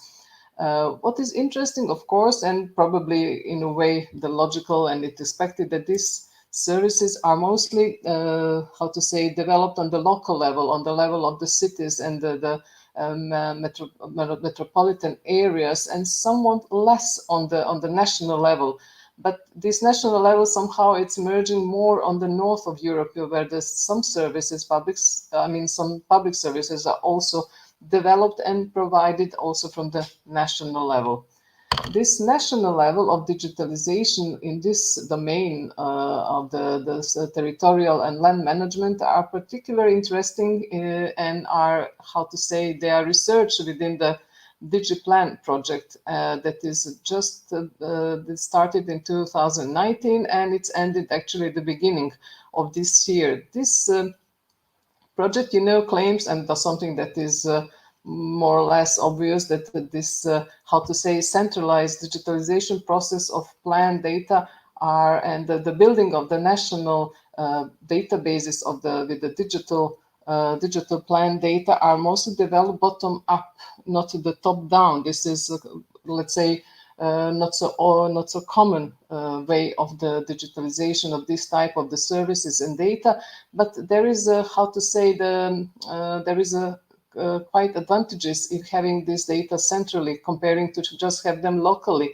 And the author of this, the partners on this project claim, that if you have this data on national level, that you could easily, assess the quality of the spatial and urban plans, that you could make the policy, the national policy, but also the local policies much more easier and to manage them better, through the time, due to the dynamics of the space, of how things are changing, then these policies are changing, and etc. But what they also emphasize that no matter, how this information are digitized in this domain, there are main obstacles in all levels and in every country, and this is lack of the experience, in sense of the lack of the people that have certain type of the skills, and there is a lack of resources. Besides these resources, they meant mostly on the financial resources, there is also low data quality, but this lack of the experience and lack of the resources are major obstacles in digitalization in this domain. If we talk about the urban planning practice and challenges here, and if we talk about digitalization of this, the spatial urban plans documents, we have the same issues. There are low quality of data are not standardized, it's hard to access this data for the wider population, in sense that citizens could hardly access this data. They can't use them for combined with some other data and make some other results they want for their own interest and their own businesses or something like that. But so this is the reason to think about digitalization of these planning documents in Serbia, and we also expect, to by this digitalization to resolve some other issues that are emphasized by the Compass project results in 2018, and this is a need for the stronger market orientation, need for the people, and for this process to be transparent, to have people that could easily access this data and they could participate in the planning domain, in the plans preparation, and need for better integration of sustainability principles, etc. So, as I said, we have started this project eSpace last year. There was initiation in the August, and from the March this year we are running the first phase that deals with the project concept document preparation. Aim of this project is quite, I think, straightforward, and this is digital transformation of spatial and urban planning process in Serbia. And by that we means, that it's going to be the digital reform, in sense that some steps are going to be, diminished, because we are going to have all the advantages of the new technology on our disposal. And this means also that this digital transformation is going to contribute not just to the spatial and urban planning, to have less costly the process of the plans preparation, or to have they would need shorter time to prepare the plans, but also this project and their results is going to contribute, to the better, to the other, domains of the economy and the social inclusion in the Serbia, because we expect, on the end of the day, that this platform that we are going to build, the so-called eSpace platform, is going to have the services and to support exchange of the information and the communication between the different level of the government, between the government and the business, and between the government and citizens and their communities. And to put it very simple, it should be possible on the end of the day that anybody that click on any part of the Territorial Republic of Serbia is going to get information about possibilities to develop on that particular location. If we talk, of course, about especially if we talk about the building land, that is where one could ask for the building permit or something like that. So in general, we expect the three main results, we emphasize that we expect three main results this March, and this is on the first place to have centralized national digital plans database. That means that we need to finally to develop the standards, for the land use for the Serbia, using the, of course, inspired directive and the specification that are written there, because the Serbia, as you know, is a candidate country. But also when we build this national database and we digitize all procedures related to the spatial and the urban planning preparation and implementation, we need to link this database with the other national registers and databases, and that integrated within the national spatial national NSDI initiative in the Serbia to build this eSpace digital platform.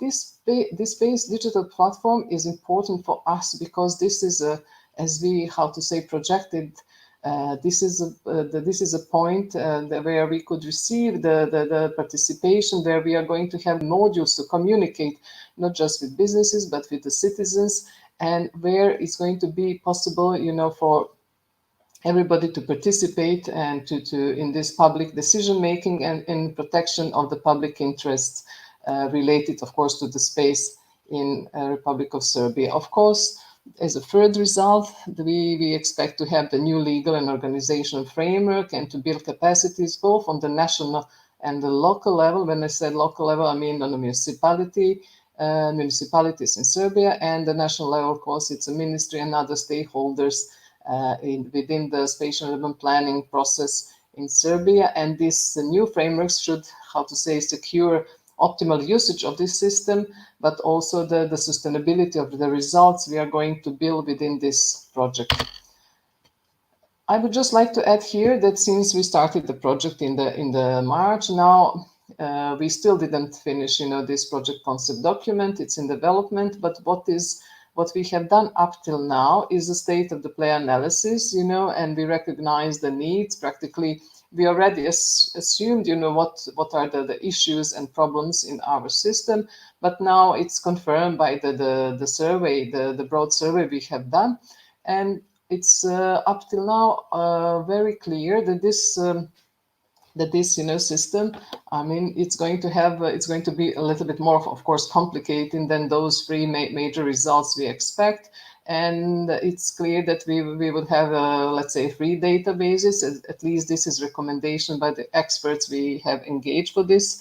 There is going to be the database with the plans, with the so-called legal regimes and the knowledge database, but also the portal. Besides the eSpace portal, we would have the ePlan portal, which is going to be directed just towards the plans preparation and implementation, and some, of course, other components that I probably am going to talk in the next conference, the next ICCSA conference.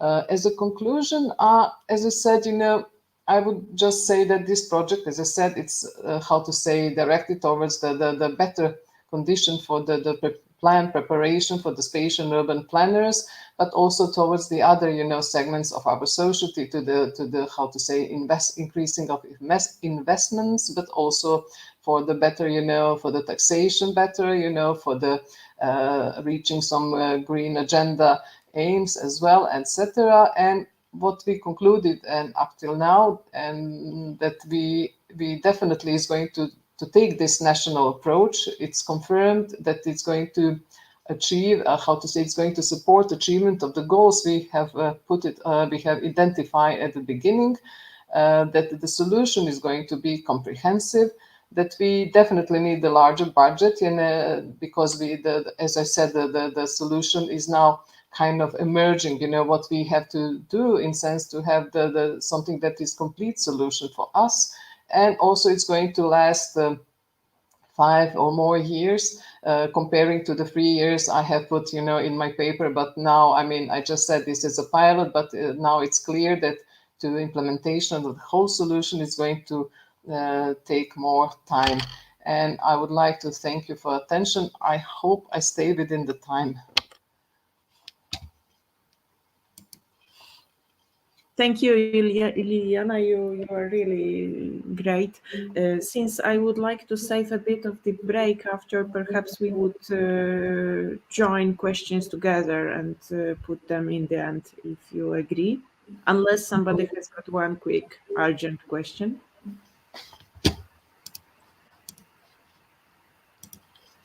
I can't hear any, I think.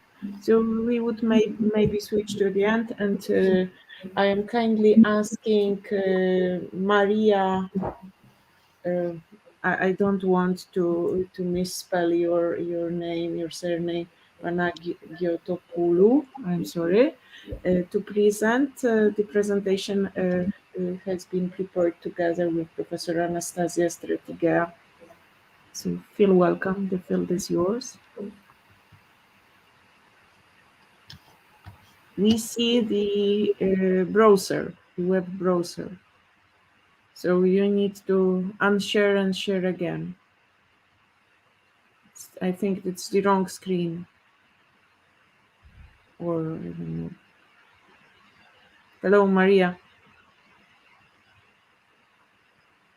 You unmute? Yes, this is good idea for sure. So click there, please. And after you need to reshare your screen. We can't hear you, nor we can't see your presentation yet. Okay, the next. No, the next. On right. The third. Maria, the third. The first icon you need to click to unmute, and the third you need to click to share your screen. Yes, this click, please. Okay, click, Maria. Mute, unmute. No, we don't listen you. If you unmute your microphone, we don't listen you. Okay? We can't hear you. Sorry. But is Liliana desktop this? I stopped sharing. Yes. Yeah, now. Liliana. Yeah, now Maria is unmuted, so it should be working. And please reshare your screen. Okay. Now we don't hear you. You have to open the microphone. The first. No sound. Before it was working. No, try to refresh them in the screen. So it's a little bit strange because I also was sharing, and you should see it. I saw that I'm sharing, but you didn't see. I mean, that's a bit. Yeah. Unfortunately, we can't hear you, and I don't know what to do with this.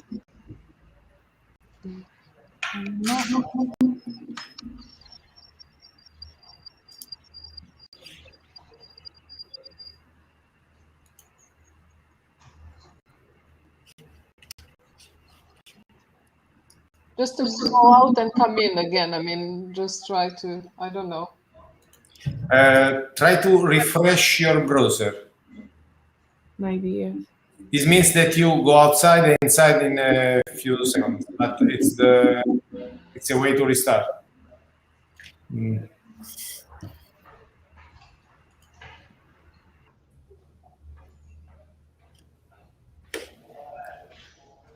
Okay.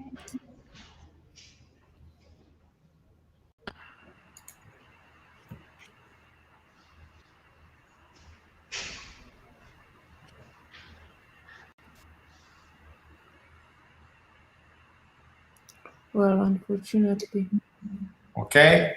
We have got Maria, but we can't hear her. No.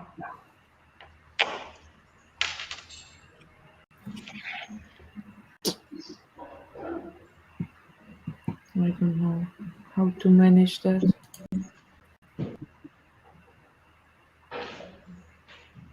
No.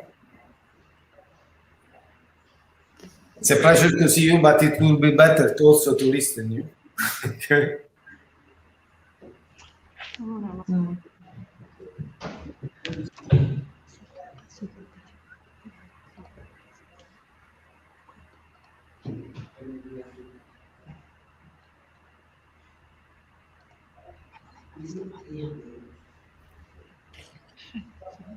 I'm sorry, I have no idea what's going on with that.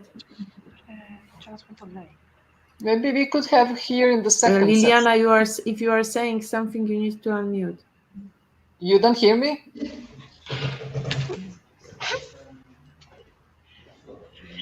No. You don't hear me? No. No.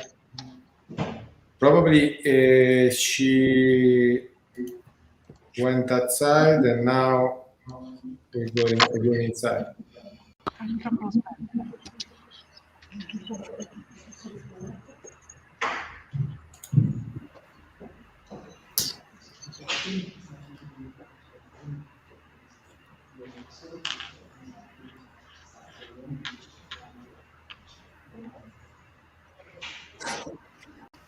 Do you hear me now?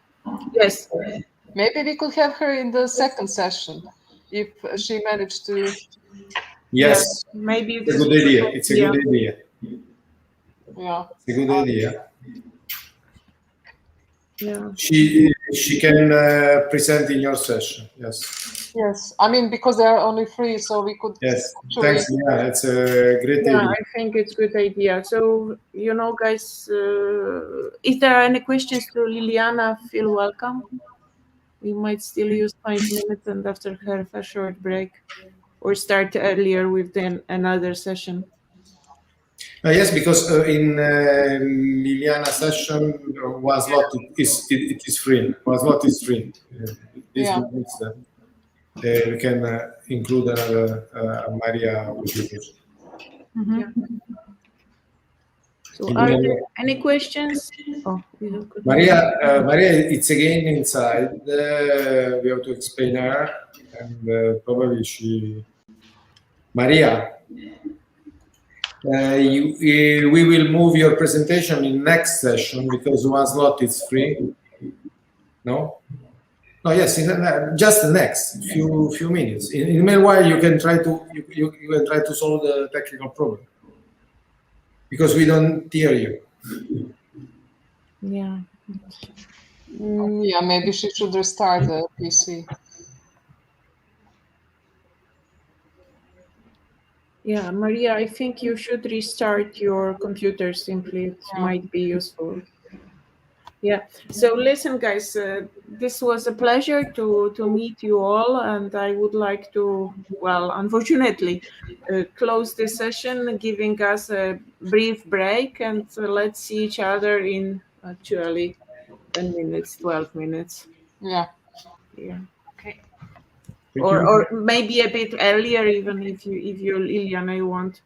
Yes, I mean it's okay with me. I mean I'm just fine, but just to switch to another, it's going. So, 10 minutes break, and after we restart. Okay. With Liliana in charge. Thank you. Yes. This time. See you guys. Bye. See you. See you. Join us on the next session, please. Yes, in 10 minutes we see each other here.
Perché ci sono due ragazzi che mi hanno dato la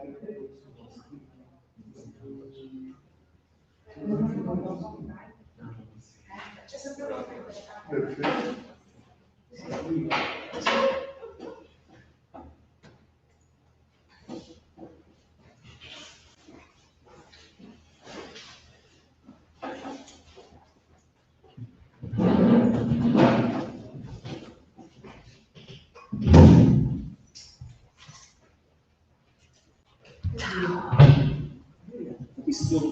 Dopo la prossima sessione rimaniamo un attimo con te per spiegarci come funzionano le cose.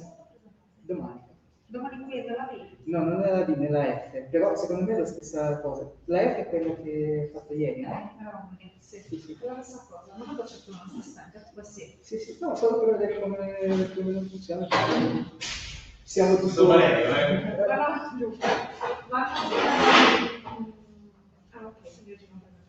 No, è solo per più o meno per vedere un attimo come funzionano le cose, perché certo domani siamo, certo domani siamo, sì, per avere un po' in anticipo come funzionano le cose, e alla fine gestiamo insieme, però proprio vado alla ricerca perché come io presento non posso essere presente alla ricerca allo stesso tempo. È difficile, certo che è difficile. Sì, assolutamente, ci fermiamo dopo. Io Sì, finisco. tanto solo per vedere più o meno come funziona. Io poi spalmo. Sì.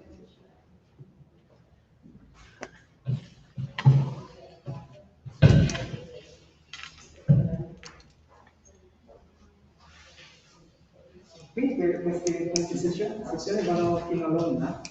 Mezzogiorno e mezzo. Mezzogiorno. Mezzogiorno e 45 in realtà, però fai l'una perché ce n'è un'altra, sono in ritardo. Sì. No, intanto magari si fa la prossima sezione. Questa è l'ultima pausa. È l'ultima pausa. Sì, però se vuoi vedere i due schermi te lo faccio fare quando non c'è nessuno online. Sì, perché ho pensato di avere lo schermo della mia presentazione in uno e condividere l'altro. Questo è tutto quello che vedono loro da casa e qua. Esatto. E Questo è tutto quello che vedi tu. Ok. Quindi se tu prendi la tua presentazione e la porti qua, non c'è un assistente che te lo fa, Tu hai la tua presentazione qua, lo porti qua. Sì. Quello che vedono tutti si deve andare, quello che vedono tutti, quello che vedi tu. Okay. Se tu prendi la tua presentazione e la porti qua. Hi Giulia. Hi. Switch off your microphone. Okay, one moment.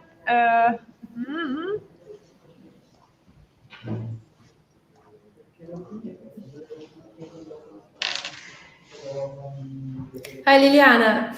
Hi, nice to see you, finally. Also for me. Yeah, it would be much better if we see each other, in presence, but Yeah. I hope that the next year you're going to organize again in Cagliari. So, I mean, the third year could be too much. we say in Serbia the third is the luck, So Malgorzata and I would like to come to Cagliari, so we please organize it again there.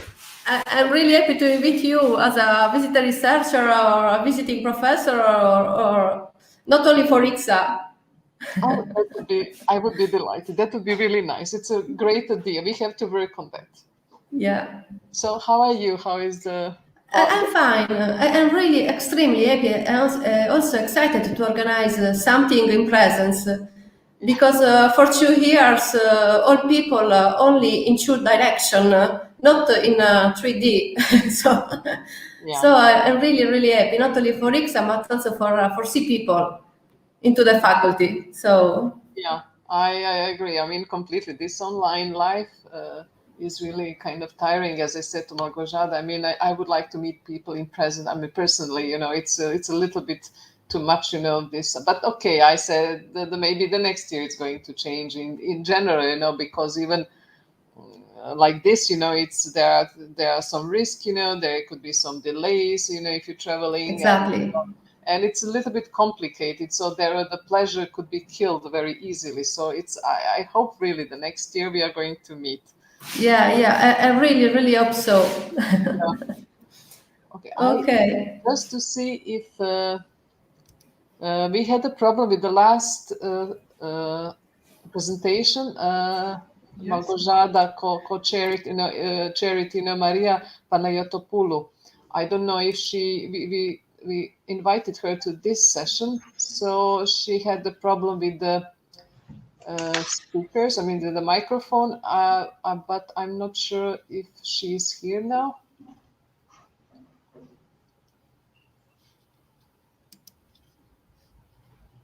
Maria? Maybe. No. Yeah, I hope she really got upset because of the problems, the problem with the microphone and the presentation. So I really hope she's going to show up. I mean, and also, I don't know who is going to present this 15-minute city. Do we have a presenter for the 15-minute city already with us? Yeah, Balletto.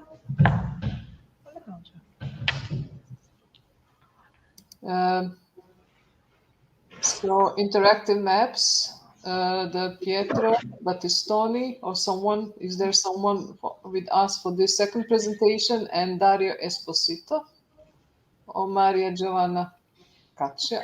I apologize for my pronunciation of the Italian names. But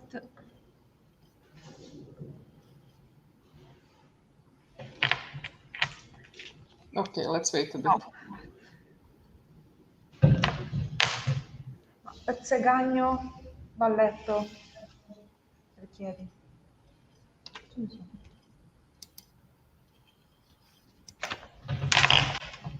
Is on.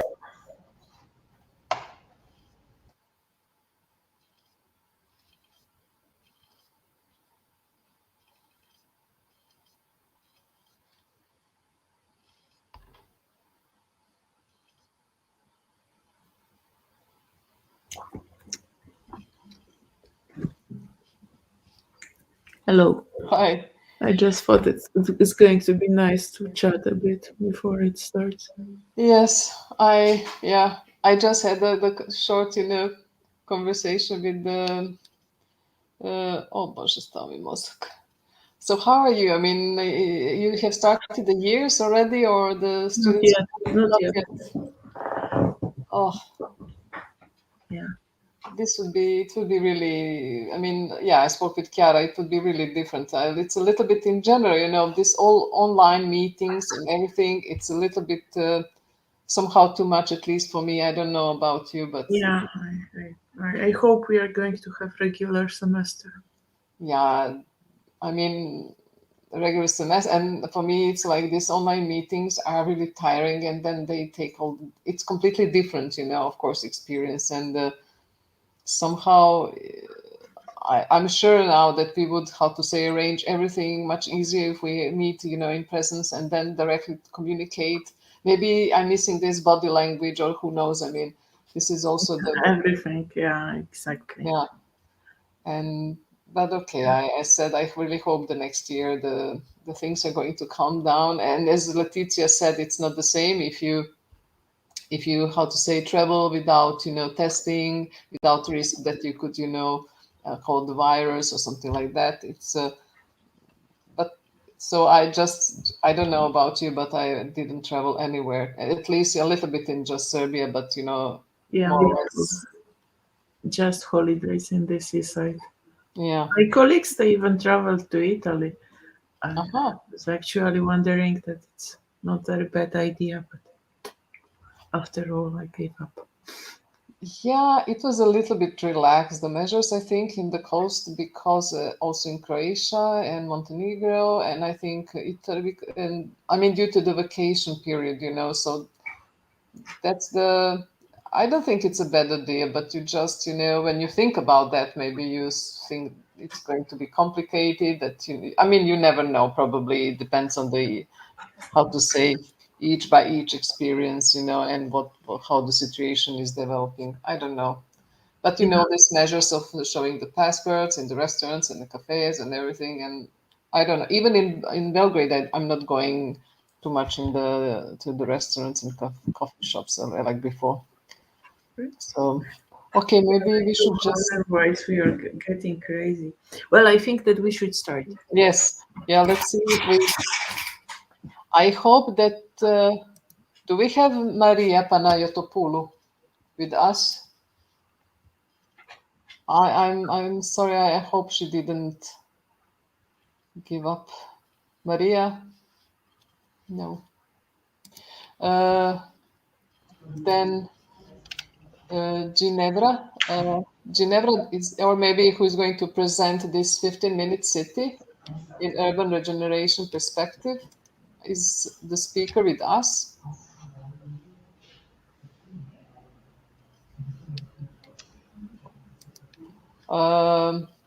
Pietro Battistoni, Michele Grimaldi, Marco Romano. Marco Romano.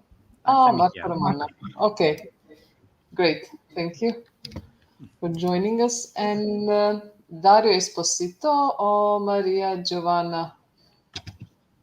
who is going to present the public participation with the fuzzy cognitive maps.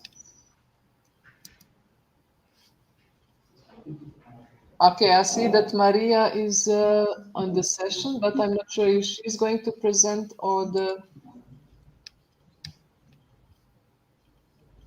Dario Esposito. Or Anna Lichedei. I'm here. The first paper. Okay. Aha. Anna. No, I don't know if the last one of the previous session present here or no. Yes, yes. I would like, we invited her, but I'm not sure if she joined us now in the session. I don't see her. Okay. Maria Panayotopoulou. Maria. No. Maria. We don't hear you again. Do you have some other PC, Maria?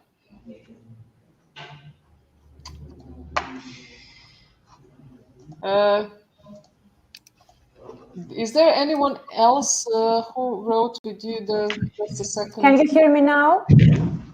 Yes. Can you? Yes, Oh, yes. yes. Oh. Wonderful. Yes, Maria, yes. That's great.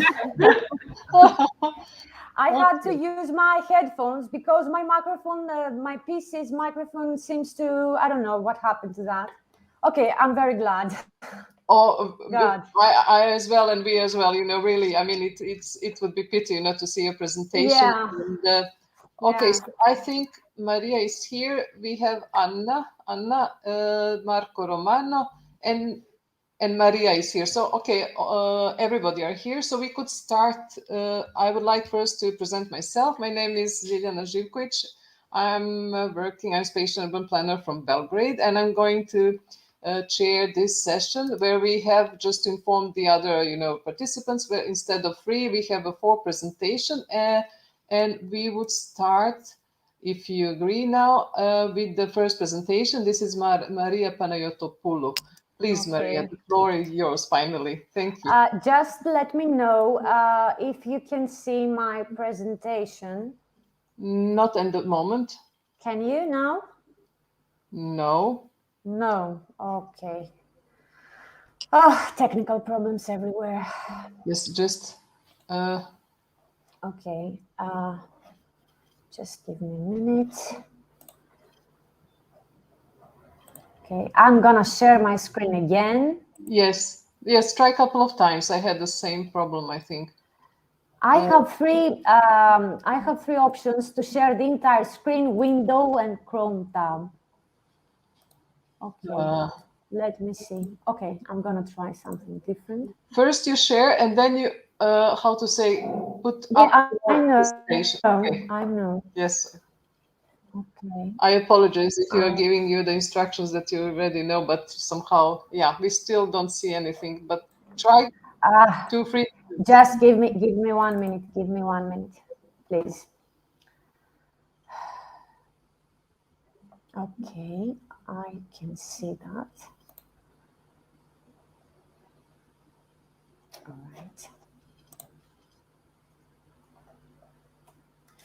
Okay, I'm sharing my screen. Can you see now? No. No.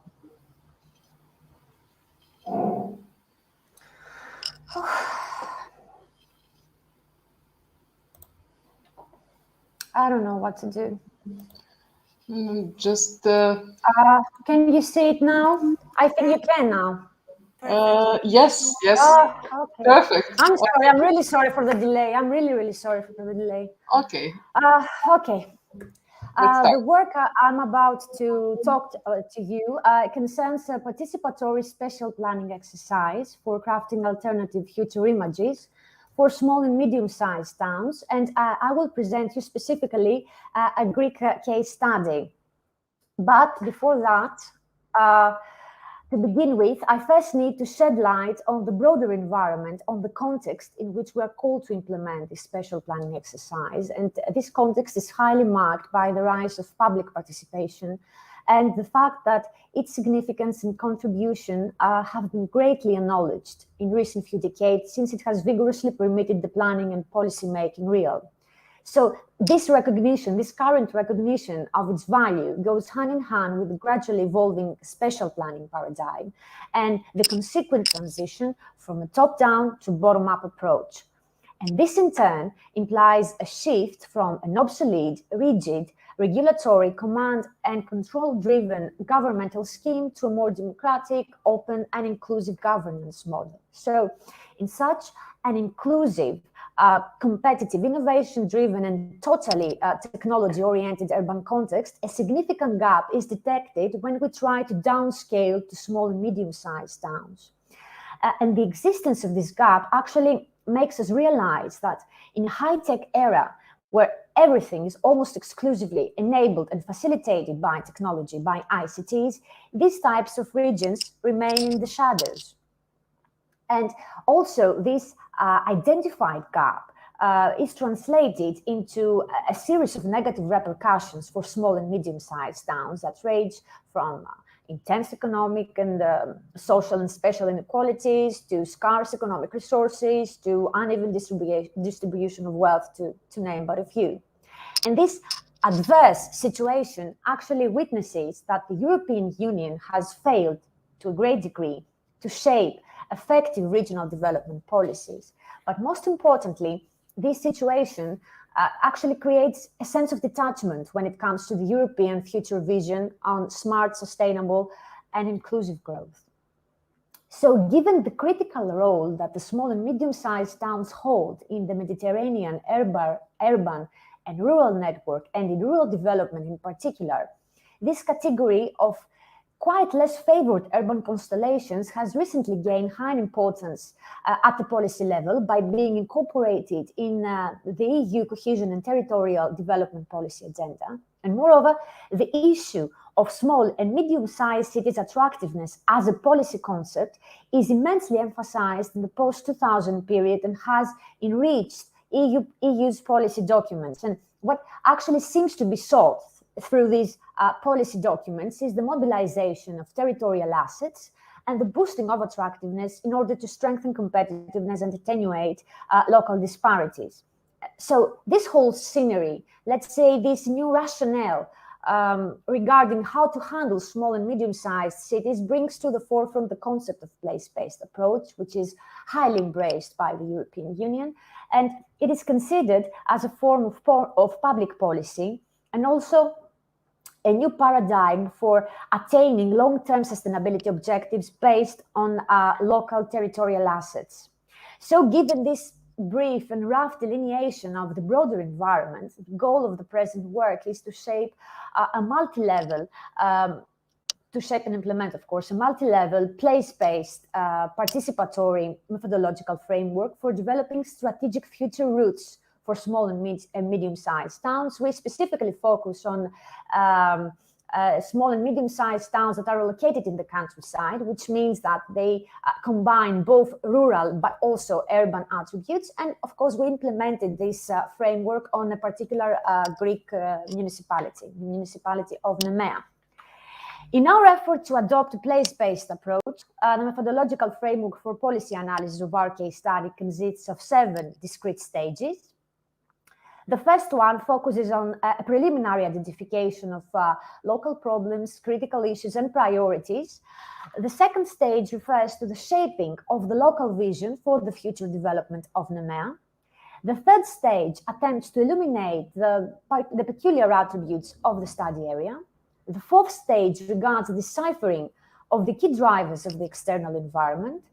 The fifth stage identifies the critical issues that are expected to emerge during the study area's journey towards the desirable end state.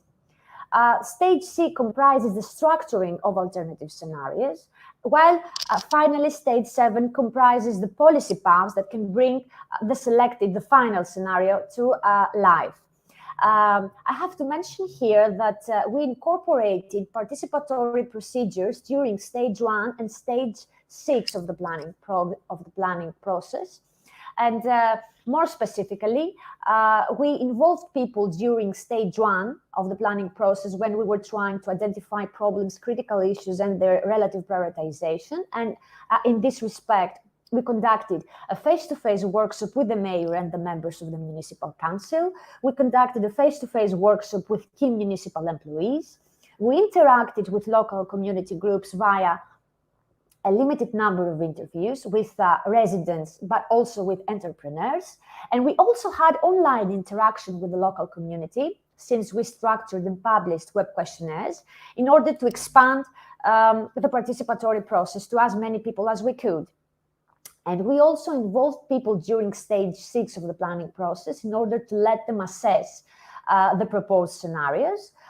So in this respect, we communicated the constructed scenarios to the local community through a web-based exercise. And we also communicated the structured scenarios to the influential stakeholders of the wine sector through an online workshop. As regards the internal environment, the municipality of Nemea, it is a very lagging behind region in terms of territorial and socioeconomic dynamics, and it is a quite problematic area in many aspects, as you can see in this slide. But on a brighter note, Nemea possesses the largest vineyard zone met in the Balkans and also constitutes the greatest red wine producer and exporter in Greece. And it is also a place greatly endowed with a remarkably wealthy cultural capital. Based primarily on the critical issues that were identified during the 5th stage of the planning process, we developed future images for the municipality of Nemea. We constructed these future images based on the 2 uncertainty axis scenario building approach. And in this respect, we created 4 discrete scenarios. A qualitative evaluation of these scenarios actually led to the exclusion of scenario 3 and scenario 4. So we kept scenario 1 and 2 as the final ones. Scenario 1 places great emphasis on the wine sector and perceives Nemea as a future and prominent wine research and innovation center, while scenario 2, let's say, represents a more sectorally balanced, socially equitable, and spatially deconcentrated future development pattern, and conceives Nemea as a future multidimensional alternative tourist destination. A few words now about on the outcomes of the participatory procedures that took place during stage 1 and stage 6 of the planning exercise. Regarding the online questionnaires of the first stage, only 61 of them were submitted.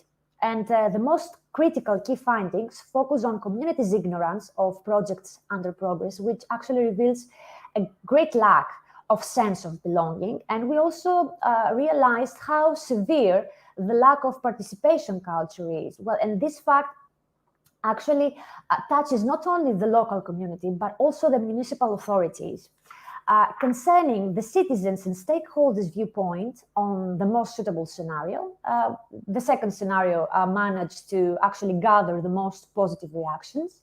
And also the influential stakeholders of the wine sector support the implementation of the second scenario, while during our sessions, they made some very interesting and fruitful proposals on Nemea's future development. And a few basic conclusions that can be drawn from this work have to do with the fact that in an era of perpetual and unexpected changes and severe complexity, every region is called to build and implement a flexible, consistent, and integrated developmental strategic plan that actually seeks to form, maintain a sustainable, resilient, and inclusive future. In this respect, strategic spatial planning as such an approach constitutes a great and essential and a very effective tool for shaping a locale's future state over a long-term horizon. Moreover, we realize that small and medium-sized towns are quite lagging behind in terms of governance maturity, online participation culture, assimilation, penetration and assimilation of technology. And this actually, as a consequence, the critical issue of digital divide is emerging and is gradually gaining importance as it leads to a certain kind of social inequality and social inclusion. thereby nurturing discussions on technological and spatial justice. So in such a context, when we try to pursue sustainable, inclusive, and just transition of contemporary urban environments towards the smart era that we're all talking about nowadays, it becomes apparent that we really should start thinking, abandoning the one-size-fits-all rationale and adopt a more place-based approach. So thank you for your attention. Thank you for a very nice presentation, Maria. Do we have some questions, short questions? We are, as you know, we are very short with the time, but you know, if there is some question, if not, I would just like to ask you, I mean, before we continue with on the second presentation, it's very nice, it's very interesting presentation, and this problem of the small and medium cities, it's quite challenging, also here in my country and elsewhere. So do you plan, I mean, because you use this participatory approach, do you have some other projects in a continuation, or they are going to be, how to say, this approach and these people are going to be included also in during the implementation of the policy? Well, actually, my institution cannot take part in the implementation of the proposed policies. It's the municipalities, let's say, it's in the municipality's jurisdiction to do that. But as you may, maybe the same applies to your country, also many municipal authorities start to follow these, let's say, transparent and more democratic ways of doing things in order to have consensus, let's say. Yeah. But we will see how things will go and will be implemented, but we can't actually intervene in that. Yeah, but you build this, how to say, ownership of the action of the policy. So this is probably, it's going to, how to say, be valuable for the municipalities, and it should be. It will, I hope it will. Yeah. Okay. Thank you very much again. And thank you very much. And I'm sorry for this whole delay. No. Technology. It's always like that. Okay, let's continue with this next presentation. And Anna is going to present us next. Please, Anna. Hello. The floor is yours. Hello. Thank you, everybody. I share my screen.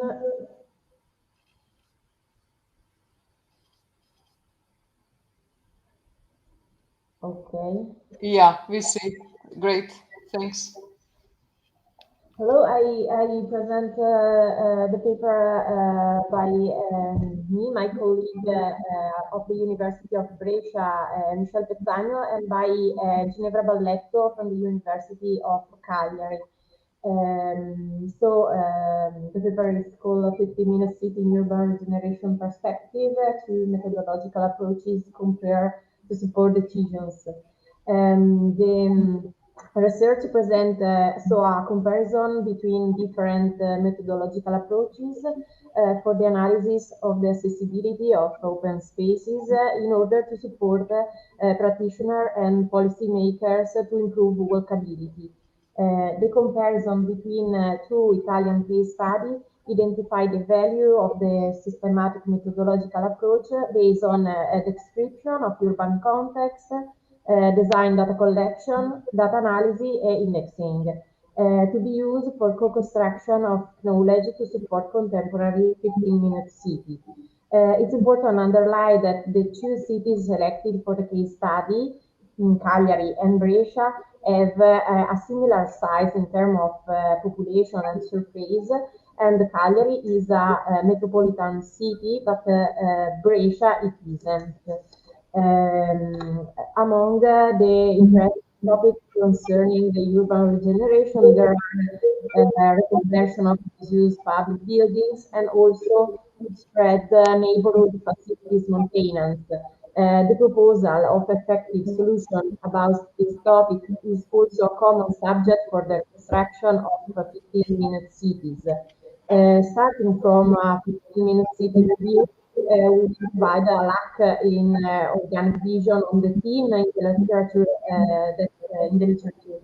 Together, the numerous interesting studies, application and experimentation in practice that could be implemented. The construction of a city is a subject of topically renewed interest in the public administration. Also, but not only due to the COVID pandemic, as it has transformed life, the open space differently.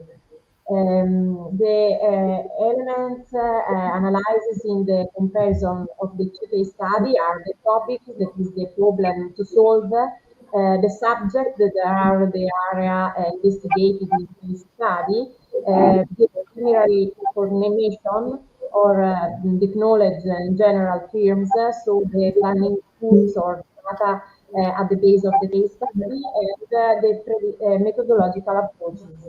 The comparison after the analysis allows to identify the strengths and the weaknesses of both approaches, and it will allow to clarify which methodological aspect can be more significant for the 15 minutes and the urban regeneration in general terms.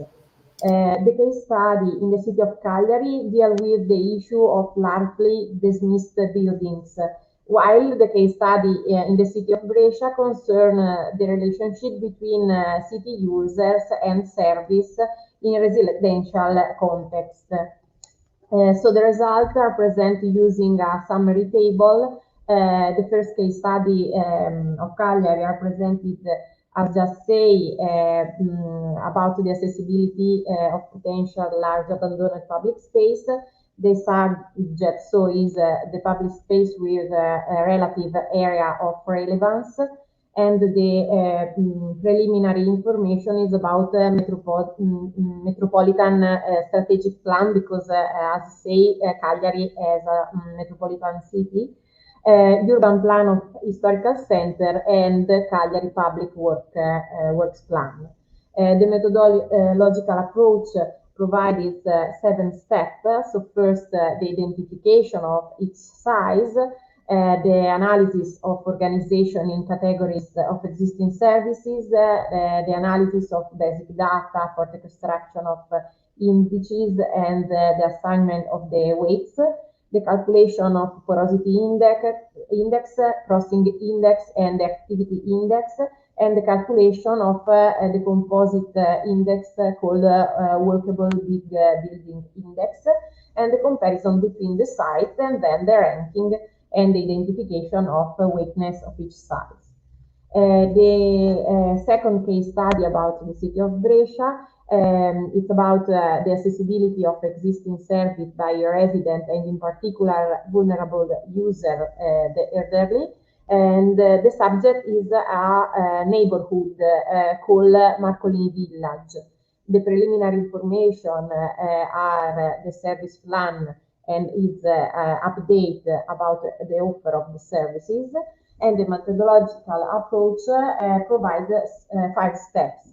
The analysis of demographic factor and the georeferences of urban load, the organization in categories of existing services and the georeferencing, the cartographic definition of the pedestrian mobility network, the proximity analysis with the space syntax that we can also see in the map, the identification of the imbalance in the supply-demand ratio between type of service in the neighborhood.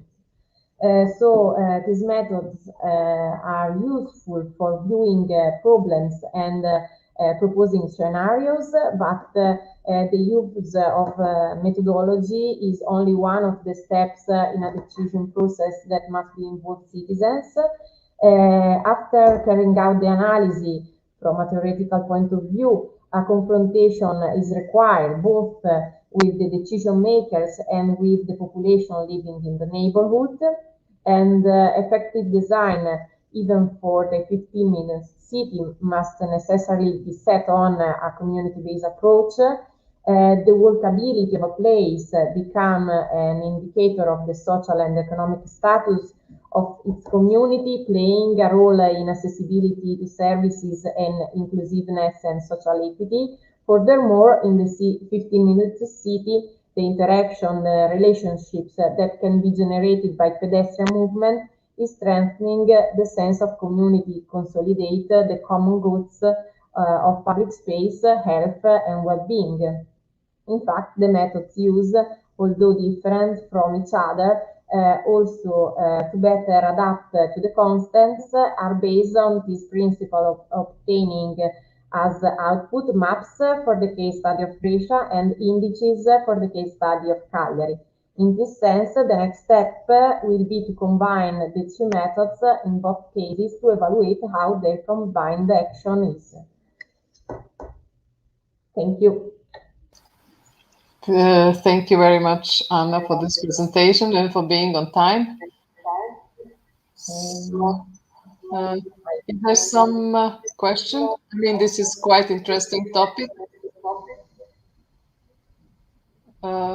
If not, I think that I would like to ask you, since I assume that you're going to participate also in the next project where you're going to combine these two methods. If you could tell me just, if you're going to include some other, what you think it's important for this concept to be implemented in general, let's say like that. I think it's useful other neighborhoods in other city with a similar dimension to understand if the indexing and the mapping of services in the different cases can be useful also in other contexts, because a metropolitan city have specific characteristics, but could be translate also in other contexts with different characteristics. And I think that the method should be shared also in another situation. Thank you. Thanks very much for this presentation. Very nice presentations, both of them, definitely. And we could continue now to the third presentation. Marco Romano is going to present us, I think. Marco, are you here? Okay. I'm here. Tell me if you can listen to me. Yeah, we can listen. Let's see now with the sharing presentation. Okay. If we are going to manage. I'm sure we will. I wait. Okay. Oh. So, can you see the full screen now? Yes, thank you. Great. Okay, thank you. Okay. So, thank you for this time. Today, I'm gonna give you an overview of the projects on which we are working on as the Laboratory of Geographical Information Systems at the University of Salerno. That is exploring the usage of kinematic maps for sharing knowledge among the different actors of a community. So we started this work from the definition of smart city. There are, as you know, several definitions of smart cities. The one that we adopted is the one describing a city smart when it exploits IT services to connect people to each other, people to services, people to organizations, with the goal to create a common conscience to share knowledge and improve and benefit with this value added the whole community. So to align the actors of a smart communities, we need the right means to communicate data, information, to share the knowledge, and this is not easy, especially when we need to describe complex phenomena developed in a city, in the urban context. This is not easy for administrators. It is not easy, of course, for common citizens. So in our research, the goal of our research is to provide an effective communication and support tool for understanding the complex dynamics of a territory. So we started studying the concept of chorematic maps. Chorematic maps were introduced for the first time in the 80s by the French geographer Brunet, and basically they are a schematic representation of a territory, but eliminating all the details that are not useful for understanding a specific phenomenon or a specific geographical feature. For example, here on the left, you can see a classic chorem describing the movement of the people in the peninsula Iberia. So as you can see, it's very schematic, and you can immediately understand what are the national routes and where are the areas more repulsive and the areas more attractive. So we try to use this old concept to describe complex phenomena in the urban context. Our case study is the phenomenon of the urban heat islands. That is a phenomenon very typical in modern cities, depending on different factors and very complex to explain. So we used a model that is able to localize a heat island using three main components that are the albedo, that is the property of a surface to reflect the light, the urban geometry, that is the building, the form, the shape of the buildings, the position, the height, the complexity of these buildings, and the urban greenery, that, as you know, has the property to cool down the temperature in their areas. So these are the chorems that we developed for describing the phenomenon of urban heat islands. The first one is a circle, just indicating the affected area of a urban heat island. Then there is this buffer representing the urban greenery, and then the sun representing the urban heat island, besides a chorematic scale indicating the criticality of the phenomenon. Then we have the albedo with a chorematic scale, and finally the urban geometry, this time with a polygonal scale. So more sides means that the urban geometry is more complex. And then we have also some chorems that we are based on sources in real time, and that can affect the temperature inside the areas of the urban heat islands, that are the pollution, the winds, line of intensive traffic, also the quality of the urban greenery, because urban greenery is not always the same during the whole year, so it depends on the seasons. And then we also are able to get the current temperature, and we use these three icons to say if this temperature is higher, similar, or lower respect to the temperature in peripheral areas of the city. So we can understand if the urban heat island that we are controlling, we are checking, is affecting the temperature in real time. Moreover, we also implemented some operators to apply to the chorematic maps. The first one is a geographical zoom, a very classical zoom. That means that it is applied on geographical features. If I zoom in this point, this doesn't affect the chorem, but we zoom in the map. Then we have a semantic zoom that affects the chorematic meaning. If I zoom in the heat island, what I'm doing is zooming in the meaning of this chorem. So I'm generating, I'm showing all the chorems that contribute to the generation of this heat island. So in this case, for example, we can see that there is urban greenery near the affected area, but is not inside the affected area. And then we can see that the albedo is low, but that the urban complexity is high. And then we can also see the temperature, and that we can see that this temperature is higher respect to the temperature in the peripheral areas of the city. And then we have a semantic filter that is a filter,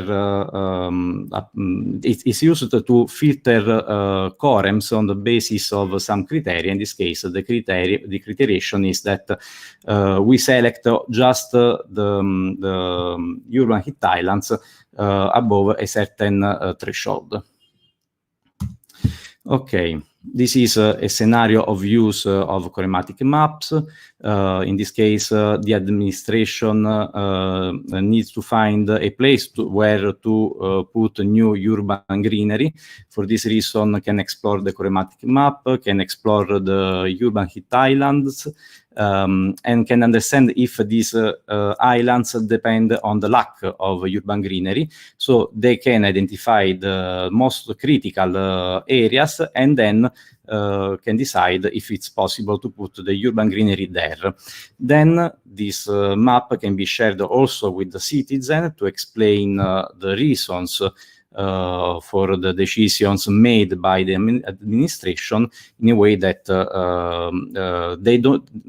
the decision cannot cause frustration in the community. In this case, the administration need to plan where to put resources to face heat waves during the summer. So they explore the kinematic map. They can see what are the most affected areas by the high temperatures. And then they can decide to put ambulances or to share more water bottles in specific areas, etc. These maps could be shared, for example, in public totems at the exit of metro stations, so people know can understand that they should avoid specific areas of the city during the day, to avoid to walk there, to avoid to go to run there. So they can understand the plan of the administration.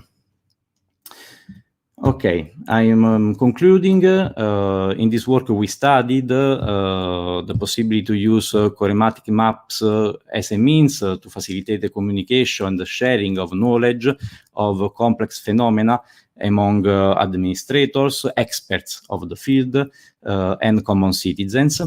We also developed our own quorems for describing a complex phenomenon as the urban heat island.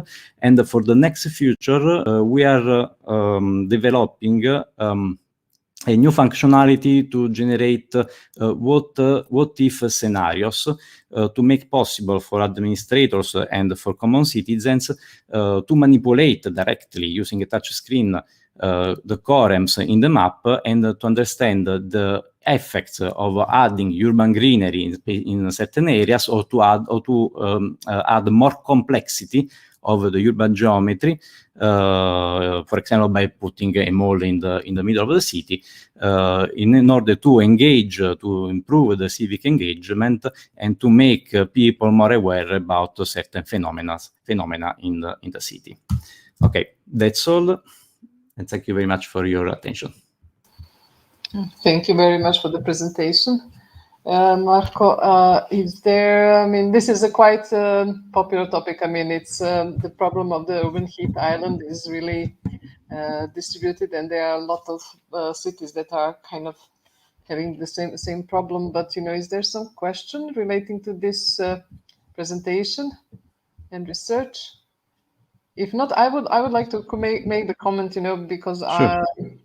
How did you choose this, you know, the methods, you know, because as I said, you know, there are a number of cities, especially in Europe, you know, I saw different type of approaches, you know, and also in the United States, how they're managing the problem of the urban heat islands, you know, and they're using different methods. Why you choose this one with the quorum? You know, that was my question. I'm quite interesting.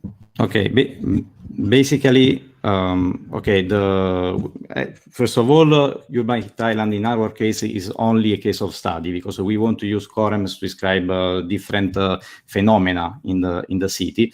But in the case of urban heat island, we selected a model. We didn't do this model. We selected a model that can identify urban islands using elements that are almost, how to say, stable in the territory. We know where the buildings do not change frequently.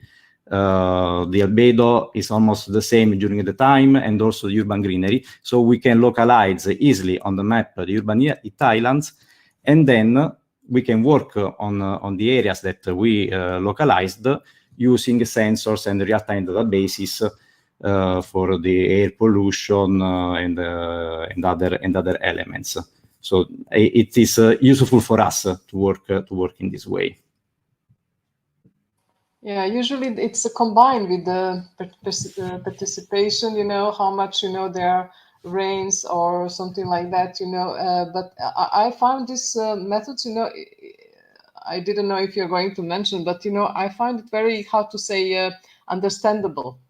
It's for the municipalities, for administrators, for those who are not expert in this area. Usually those maps, they have this kind of isochrones of the same temperature, and changing seasonally or something like that. But this one is quite understandable, I assume, both to the citizens and to the administrators, so they could, let's hope, they are going to, how to say, implement this.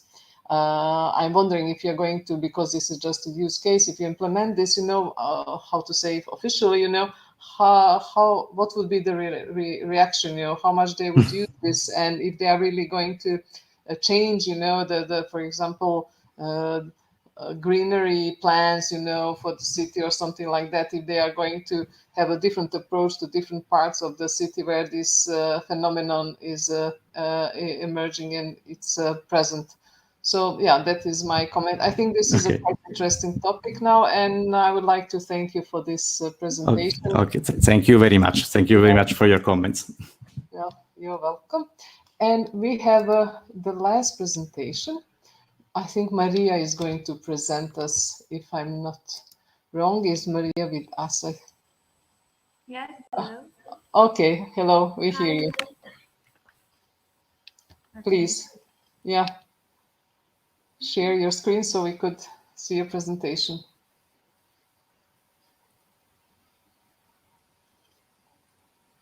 Okay. Can you see okay. Yes, we see it. Thank you. Okay. So I only Maria. Only try to be a little bit louder, or to, how to say, come closer to the speaker, to the microphone or something like that. Okay, it's better. It's better. It's yeah. Okay, it's not so much better, but okay, we will try to hear everything you are saying. Okay. I saw the work carried out by engineer Dario Esposito and me, public participation with fuzzy cognitive maps to assess active perception in urban regeneration. Safety and its perception from the point of view of citizen is a key theme in assessing the livability of cities and is increasingly a significant factor in the urban planning choices. The interaction between a social system and that of city spatial and urban architecture influences by fostering or hindering the perception of threats and consequently the need of greater safety. In urban regeneration, it is essential to promote city engagement through public participatory process because stakeholder involvement ensures democracy, legitimacy, and effectiveness of decision. From a methodological perspective, it's necessary to consider that in the modern practice of urban planning, the analytic phase of collecting stakeholder knowledge plays a central role. This is a result of activities of collection and elaboration of information distributed among local actors. This entails dealing with a mass of fragmented qualitative information, which in the case of public participation of safety is intangible, uncertain, and ambiguous. Experts need support method to process this in order to make it more understandable and manageable.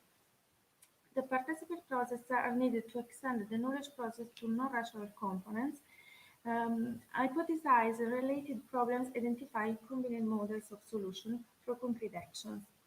Applying a workshop scenario, despite the presence of a limited number of participants, critically is different from those given by the urban planner and norms can be identified. However, problems sharing during workshop are ambiguous and must be understood through fragmented information where the means and ends are often confusing and contradictory.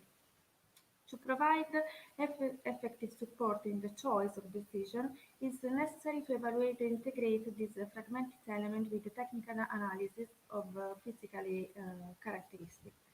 Moreover, in order to push the proposal process towards cities empowerment, the third step, the shared information was processed with the analytic method put in cognitive maps. Therefore, their goals were achieved by modeling the knowledge by stakeholders through a map of problem structuring method, creating a formal and shared representation of reality, and developing new knowledge to be shared. The table shows the design process consisting in 5 phases, and the present work refers to the three, to the first 3 of these. Dealing with problem structure with the physical cognitive maps method through the application of mental model software. After mapping the information, the intervention choices were simulated in a what-if scenario in order to reach a satisfactory decision. Through FCM, it was possible to represent people flow and was possible to express the ambiguity of a multi-agent system. An accurate description of an urban space requires the processing of master data, which are difficult to manage even for an expert who will never be able to identify the dynamic interaction of all the elements at the same time. Thus, the structuring information with FCM has been essential to make viable data more manageable to identify as possible unwanted consequences and planning in advance the mitigation strategies. Moreover, the creation of what-if scenarios provide a visualization of the impact on the choice and decision, confirming the effectiveness of this approach that addresses this complexity by incorporating multiple possibilities into different scenarios. Thanks to this methodology, it's easier to define a satisfactory trade-off between stakeholder multiple needs and priorities. Especially the proposed process was applied to the redevelopment of the historical Piazza Umberto I and the Goccia del Latte building located inside it. Piazza Umberto I is located in the heart of historical and architectural district called Murat in the city of Bari, in a strategic position between the railway station and the Via Sparano, one of the main streets of the city. This is a non-fancy square with a public garden resulting from the merging of 2 previous gardens that still retain its typical Italian architecture setting. There is also a large fountain with a novel basin was installed at the access of the main university entrance upon completion of the construction of the Puglian aqueduct. Inside the garden there is a small pavilion in art new called the Goccia del Latte, where there was a charity association for disadvantaged children until the 1970s. Currently, the building is a municipal property and it was entrusted to the Blood Donation Association called FIDA. The construction of FCM was based on elicited knowledge with the aim of obtaining a structured and tractable picture of the reality shared by stakeholders, expert and non-expert, through which features of the system and other problems could be identified and possible alternative scenarios compared. In the maps, the concepts were grouped into 3 different classes of components: reference principle for the development, current critical elements, and possible solution proposed. Influences are depicted with links between components and quantified with fuzzy value, taking into account if the influence is negative or positive. Critical uses emerging during workshop act as inputs to the system. Through the suggestion action, this influences the guiding principle for the redevelopment of the area, which interplay to the role of output, namely effect derived from a certain combination of action. In the map, it's possible to follow the path of impact of each action and the principle to which is connected. Actions that influence several principles at the same time are crucial since they correlate different visions of development. Nevertheless, the accurate representation made this complete map, which you can see in the picture, is not really useful since it doesn't allow for the test new hypotheses. Consequently, the map was created. In the new map, the fundamental principle, the safety, which act as a guiding vision for the redevelopment because the input and only the elements that are on it in the general map were kept. Furthermore, action become the effect of the scenario. Specifically, in the present study, the map is developed to simulate the safety scenario, which is intended as the perception of being able to enjoy a functional area without risk or fear of feeling in danger of violence or crime. The most interesting possibility given by the proposed approach is to try to validate or refute the starting hypothesis and consequently support or reject the resulting decision. Thus, in order to test the hypothesis in the scenario interface, it was activated simulating the effect deriving from the decision of increasing safety. In the histogram, we can see how the components react and their variation depending on the value imposed on others and according to the causal relationship defined in the mapping interface. Operating on the safety element enables us to appreciate how the scenario dynamically refaces. Visualize the impact that the driving element had on the transition action and how this interact on the other principle. This process allows us to detect emerging and counterintuitive effects, and it's possible to understand the impact associated with the possible change and thus responding to the greater number of needs, and at the same time that minimize undecided effects. This elaboration process trains experts to conceptualize the types of situations that arise from choice made, which we need to manage in the future and for which they need to plan ahead. This methodology shows how a scenario workshop can be integrated by an innovative information processing in order to obtain likely projection to guide the decision maker in contexts characterized by ambiguity, uncertainty, and conflict. With the FCM, it's possible to focus attention on central and critical using as well as on solutions. In addition, the map and the what-if scenarios provides an excellent reflection support for stakeholders, facilitating them in the understanding of the effect of desirable and desirable choices. Finally, it ensures that both the participatory and the decision-making process at least partially temporarily overlap.